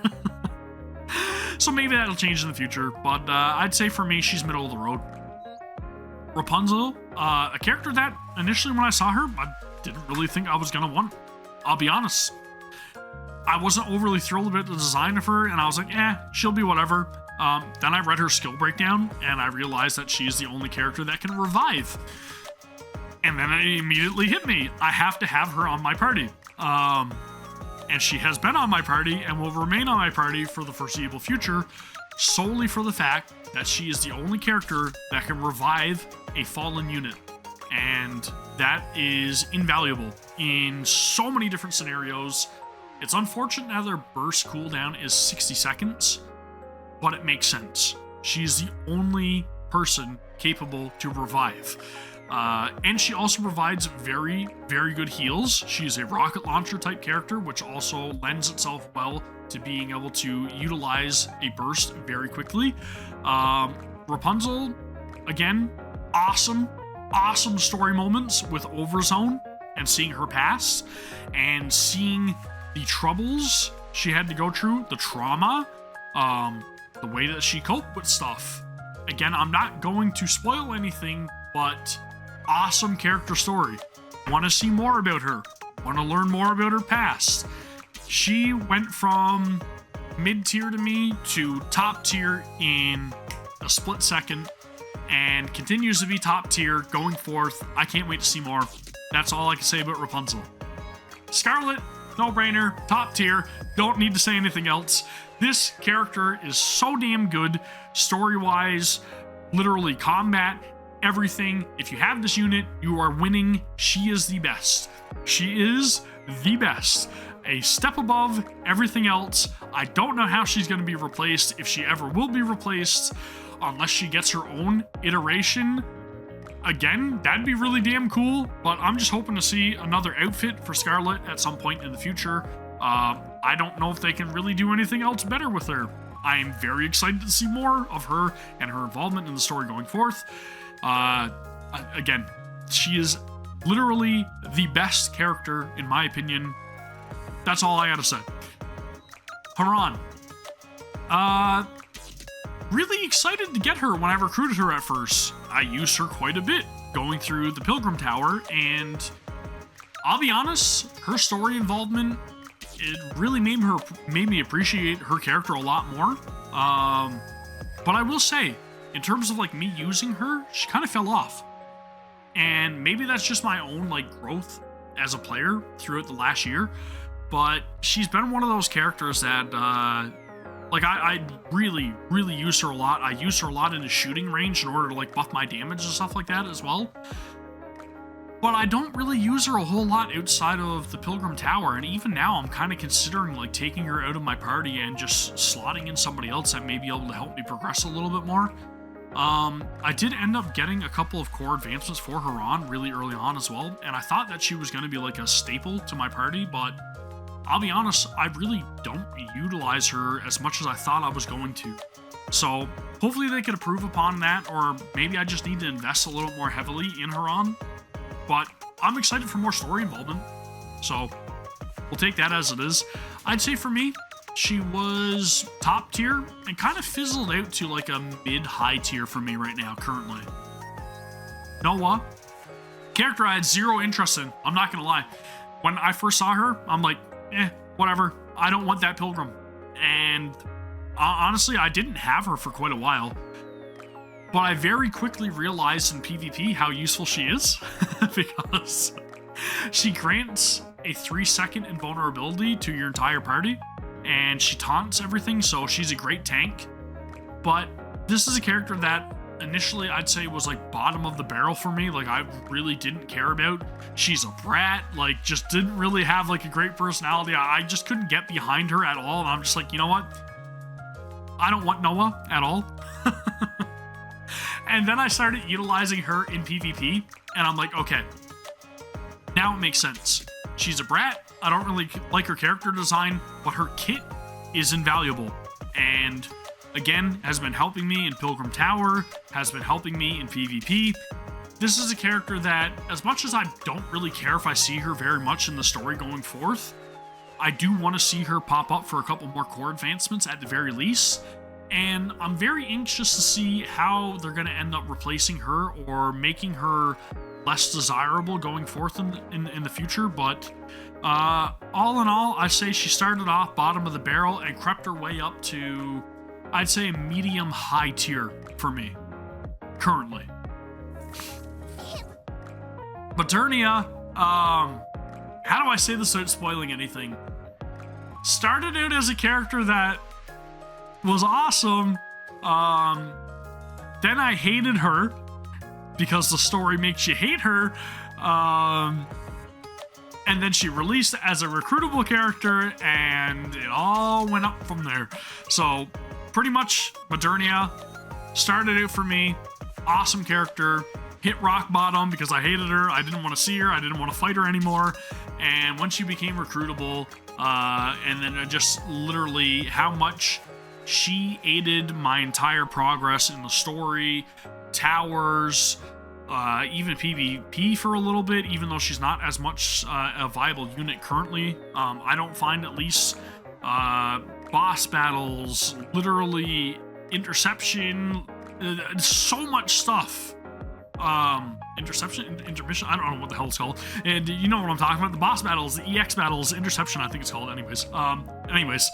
Incredibly invaluable unit, great personality, dotes upon the commander quite a bit, very attached to him for reasons which again I won't spoil or get into, but I want to see more of Modernia in the future. I think she's a fantastic unit, top tier. Let's move on. Nihilister. This character, design wise, I was like, holy shit. That is a badass character. I hope she becomes recruitable. Lo and behold, she became recruitable. When I encountered her, I was intimidated. I was like, I don't know how I'm gonna end up beating this Nikke, heretic, whatever you want to call them. Because she's a bad guy. I can say that much, obviously, but I'm not going to spoil anything else. She's a bad guy. She makes it very apparent very quickly. She is not messing around. She is your opponent. She is not going to allow you to progress. And I'll be honest, I got stuck on the Nihilister boss battle for way longer than I'd like to admit. But I knew I had to have her. So when she became recruitable, I immediately stopped my progress on the Real Kindness members. I think I was like trying to unlock Guilty at the point, and immediately swapped over to trying to unlock Nihilister. Very quickly realized her usability is not that great in combat. You can use her instead of like a character like Noah in the Pilgrim Towers if you do decide to build her, but her kit is not really the greatest. I feel like for how difficult she was in the story and how intimidating and how powerful she came off, I felt like her skills were like a gigantic detriment, and not to mention the effort required to unlock her was such a low blow to be like, yeah, she's not really that great. So I feel like she needs a substantial buff. She needs more capability, or even somebody to just really help along her usability. Since she's been released, I will say that I have been not prioritizing leveling up like my batteries and stuff like that whenever I do get points for, I can't remember what the participation is for, honestly. I feel like it's Union raids, but I've been saving all those points just for getting more core advancements for Nihilister specifically. And that's because I want to continue her character growth in hopes that eventually she does get a buff. But I will say that initially she was top tier for me, just based upon personality and everything, and I do want to see more of her involvement in the story because she has some massive moments, and we are going to see more of her going forth in the story because of evident things that have happened in the most recent chapter as of recording this. So I'm very anxious and eager to see what they're going to do with Nihilister. But I've got a feeling, and I'm not liking it. But anyways, I'll say this much. I think she's great. She needs a buff. She has definitely fizzled out a little bit for combat capability for me. I don't see anybody using her, and that's a bad sign because she is such a badass character, and I feel like she deserves better. So Nihilister, for me currently, middle of the road, but I believe she belongs in top tier where I initially started when she got introduced. So hopefully that gets rectified. Let's move on. Dorothy. I really don't need to say anything else about Dorothy. Got introduced, top tier. Got to play as her, top tier. Got Overzone event, top tier. Learn everything about like her past and all that stuff and what she's been through, top tier. There's no other character, in my opinion, and you guys can call it whatever you want to call it, there is no other character than Dorothy currently that deserves to be top tier outside of Scarlet. And that is my take. I don't care. Come at me in the comments. I mean it. Dorothy is top tier for very obvious reasons, and I want to see so much more with her in the story going forth. I know that we will see more of her because, again, of just all of the heavily implied story content in the most recent chapter. Dorothy, awesome. Really can't wait to see more. Started here, ending here. Makima, what can I say? When this crossover or collaboration event got announced, I was incredibly excited because I had just finished watching season 1 of Chainsaw Man, the anime, and I was stoked because I'm like, you know what? This character, all of these characters belong in this universe in some capacity. I will say, I really dug her skill set, and it has made its use for me in PvP as well because of the invulnerability that she grants herself. I also do utilize Makima on a weekly basis whenever I am trying to take down Altesian in Interception EX. So she definitely has her uses. As a character, I don't really know. In the anime, obviously, awesome character. In Nikke, not so much. And I can kind of say that for all of the collaboration event characters for Chainsaw Man specifically. And the reason I say that is because I was very hopeful that when the Chainsaw Man event happened, that the event wasn't going to follow a very common cliche in a lot of like crossover type scenarios. And lo and behold, it kind of did. It's like, why are you guys here all of a sudden? And it's, well, I don't know.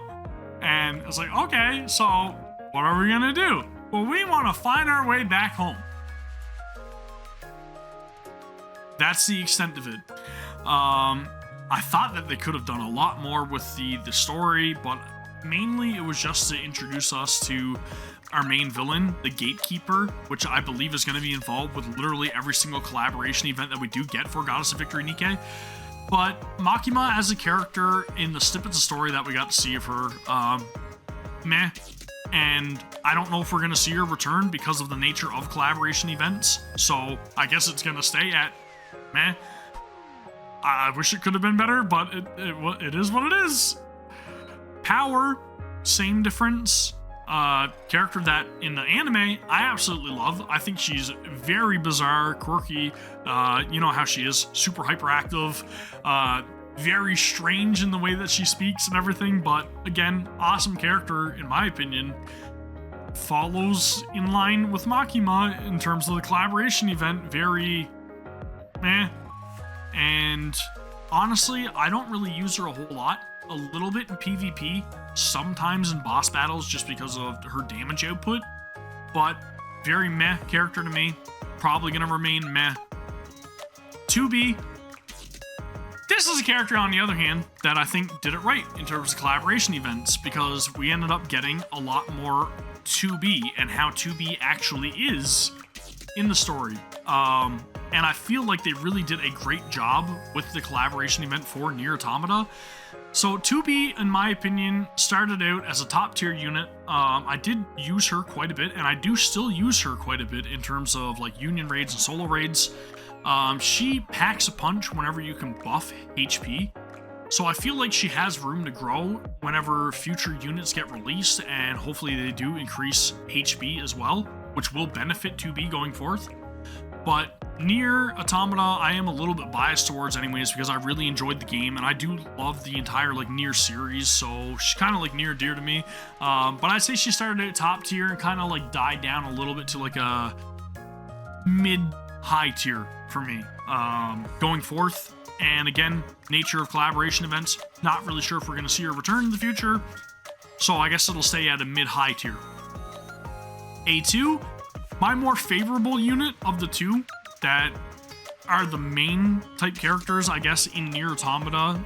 Obviously, we do have 9S, but 9S is not a playable character in Goddess of Victory Nikke. So, A2, I really thought that she was going to be a hell of a lot more badass.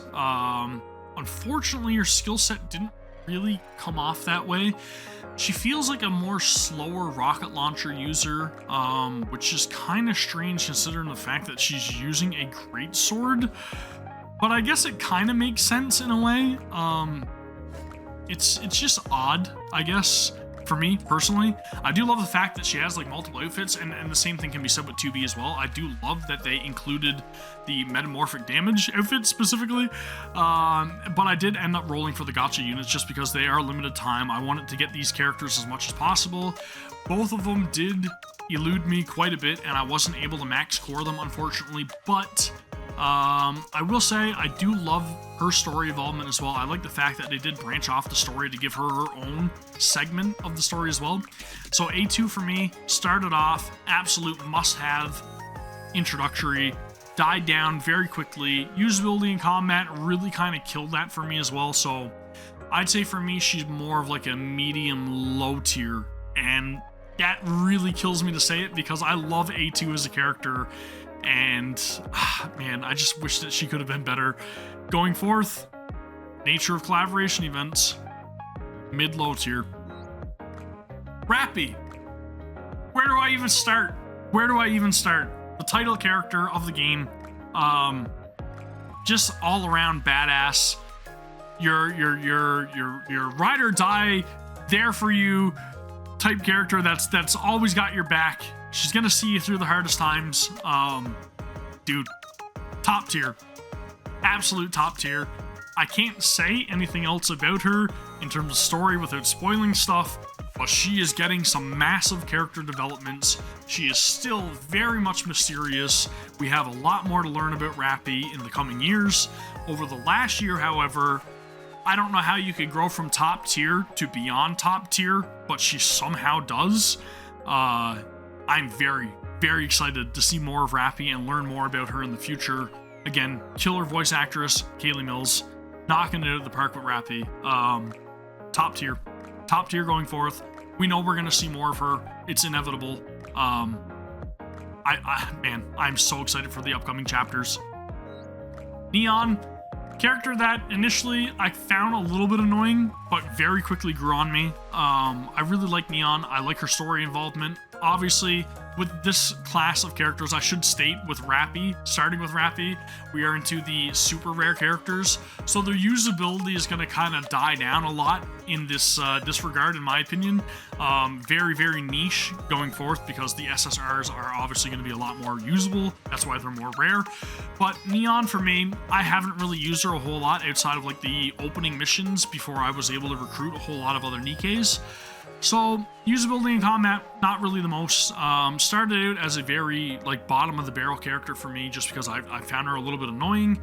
Story moments really helped me really appreciate Neon, and she kind of grew on me again, as I've been stating. So I'd put Neon at, like, a middle tier character for me just because I'm excited to see her character development, and I want to see if maybe she is given some sort of, like, arc at some point in the future where maybe we'll end up getting like some sort of evolution of Neon. That'd be really damn cool. And again, hopefully to rerun that summer banner as well for Blue Ocean, I think it was called, her summer iteration, because I really need that. Delta, I'll be honest with you guys, didn't really encounter this character a whole lot, didn't really use her. Started off as a very mid-low character for me, and currently is still a very mid-low character for me. I don't think I'll ever use her. I don't see a point in which she's going to have a really awesome story moment, in my opinion. I feel like Delta belongs in the rare category. That's how little I think that I'm going to end up using her. So, I know I said middle-low, but she's kind of like high-low, if that makes sense. So, low tier, high-low, I guess, and that's just mainly because of her confidence, which I appreciate. She's very combat oriented, and that's pretty much all I can say about Delta. Anchor, this is a SR character that, in my opinion, I really like her personality, I like her involvement, and I know that I am biased towards the Aegis Squad, but I did like the role that she had to play in the summer events. I want to see more of this character in terms of the story. Usability in combat, again, as follows suit with many other SR characters. Not overly useful, in my opinion. I'm never going to use her, but I do like her. I like her upbeat attitude. You know what I mean? Like, we gotta try to solve things. She's not going to take no for an answer. She's not going to take things lying down. Very optimistic. I like her. I think that Anchor is a very welcome return, in my opinion. So, started off as mid-high, and still is a mid-high character for me. I want to see more of Anchor in the future. Mihara, I'll say this much. I used her a lot in my squad beginning. I really loved her character design. I also really love her voice actress. I think that Anyako does a great job. And honestly, I wouldn't ask for a better voice actress, in my opinion, in terms of voicing a character that also looks this way. But I will say her usability in combat, her story involvement, she's more of a healer type character that is not so much about like, I gotta help everybody in need, you know what I mean? She's kind of like, I'll help them if I need to, I guess. She's a masochist, right? Just like it says here, a masochist from Wardress with delicate features. Very delicate. But yeah, I don't know. She's different. I'll say that much personality-wise. I would like to see a little more character growth for her in the story going forth.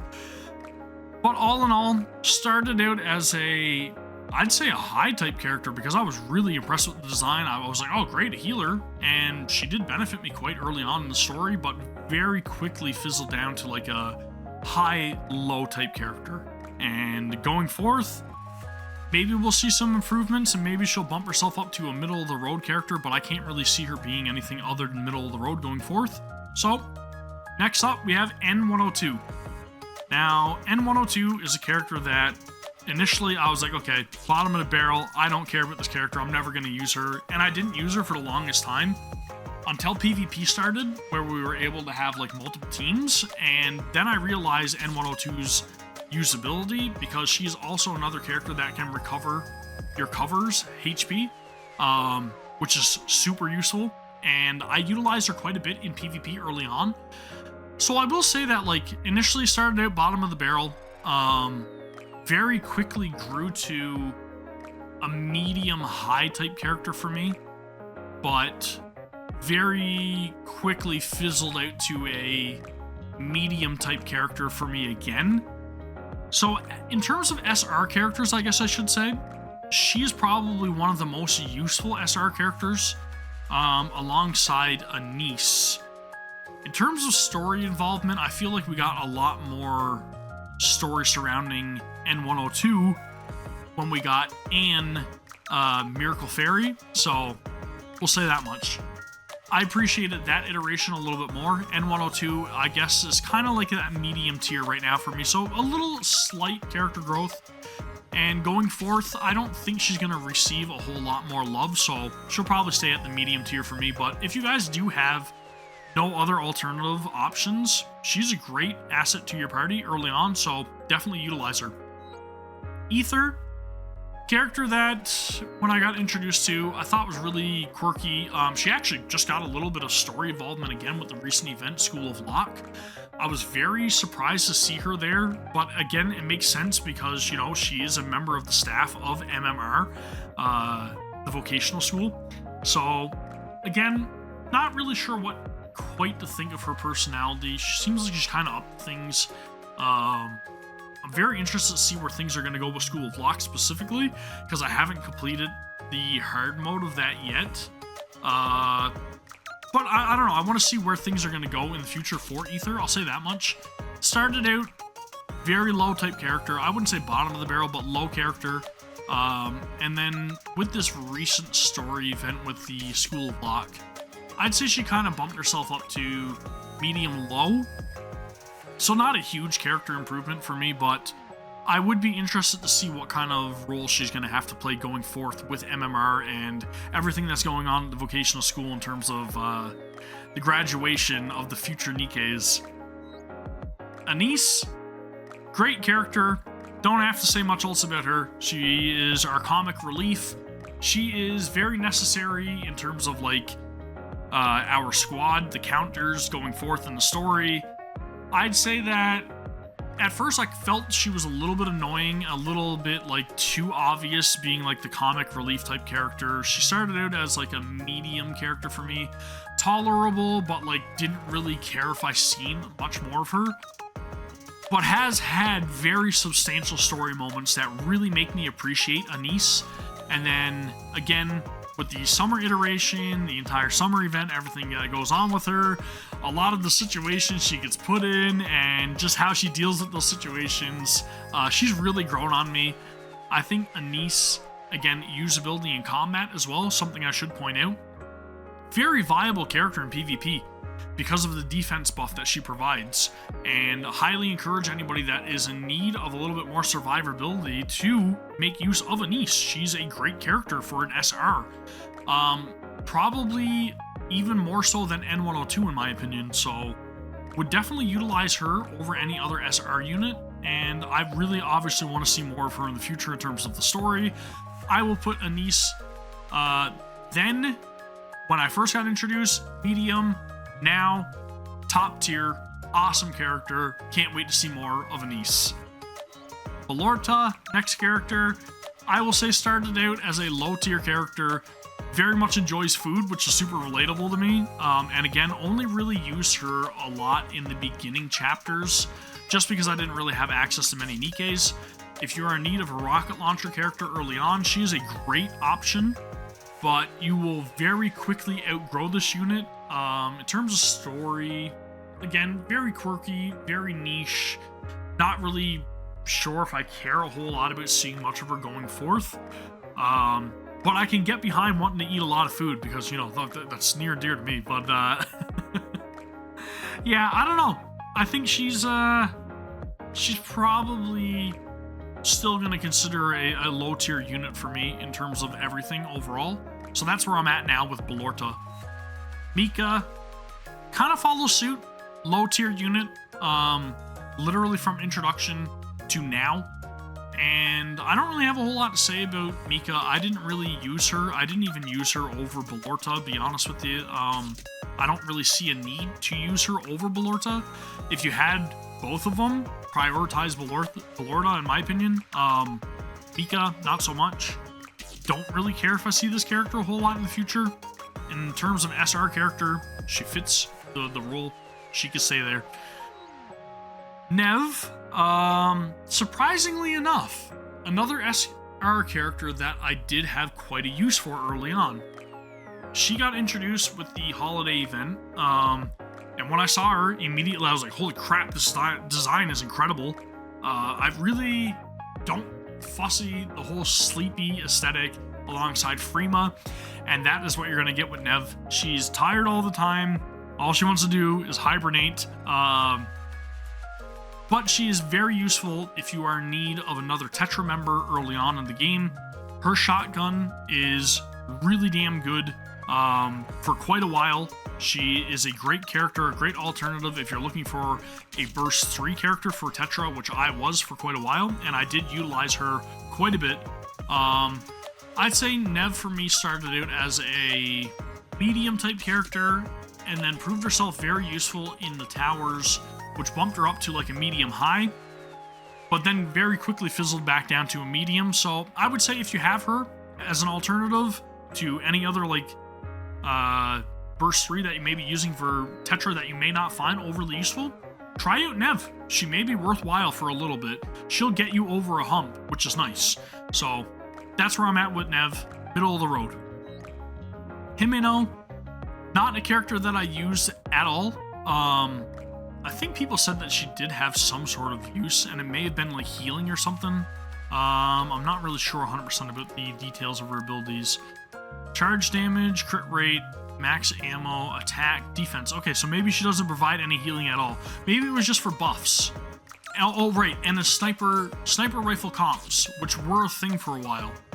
So I think people utilize her a lot in like sniper rifle composition teams, which not really are a thing that you are going to see going forth, I don't believe. I think that meta's kind of like went on and kind of like died out. But Himeno, again, character-wise, didn't really get a whole lot of like screen time during the Chainsaw Man event. Kind of wish that she would have been a little more risque as she is in the anime. When she's in her drunken state, but at the same time, for the purposes of this video, Goddess of Victory Nikke started out bottom of the barrel, going to continue to be bottom of the barrel. I will probably never use her. You will probably also never use her, especially if you don't have her already. Pascal, another SR character this is the character that provides healing. Yeah, that's right. So this is the character that provides healing. Could be useful in scenarios if you do have Pascal. If you don't have Pascal, you're probably not going to unlock Pascal because this is a collaboration event character. Again, love the personality. Did not get as much screen time as I was hoping with the collaboration event because Pascal does play quite a role in Nier Automata, in my opinion. But in terms of usefulness for a unit, if you don't have any other options, I mean, could be useful. Pascal, for me, bottom of the barrel unit. But honestly, realizing the usability for Pascal, I'll put Pascal at low-high. Just because, again, a great alternative if you don't have a healer. Low-high. If you do have her. If you started the game during the Nier Automata crossover event, which just recently ended, low-high character. Soldier, e.g. Okay, so now we're on to the characters that literally just make like cameo appearances throughout the story. There are only a couple that I do want to touch upon. Don't really have a whole lot to say about Soldier EG. Soldier FA does make a couple of appearances as well, but again, don't really have a whole lot to say about Soldier FA. I do like the designs for both characters that we just looked at. Same Soldier OW, very like common unit. Same difference, Product 08. Product 12 did have a little bit of involvement with the Nikke storyline. Very much appreciated that involvement with the storyline. Very nice way to approach utilizing this unit in a more involved way. I'll say that much. So for that reason specifically, I would bump her above a low tier. Probably will go a low high just because of what that added to the entire scenario with Nier Automata. Product 23, or as I like to refer to her, Pina. If we're talking about Product 23 specifically, it's whatever, bottom of the barrel. But Pina, and what Pina added to the Overzone event, invaluable. For that reason alone, and honestly, just that reason alone, Product 23 for me is like high tier. I know I'm never going to use her in combat, but it's literally just the emotions that were evoked with Product 23, Pina, high tier. And you can fight me down in the comments if you want. Idle Flower, Idle Ocean, Idle Sun, great design, That is going to do it for where I am with the Nikkes now versus then, or then versus now. You guys know what I'm trying to say. I am exhausted from covering literally every single Nikke in this video. And if you guys stayed all this time, what the heck are you doing here, man? There's better things to be doing, but I appreciate you hanging out with me for this video. Holy crap. That is a lot. That is a lot.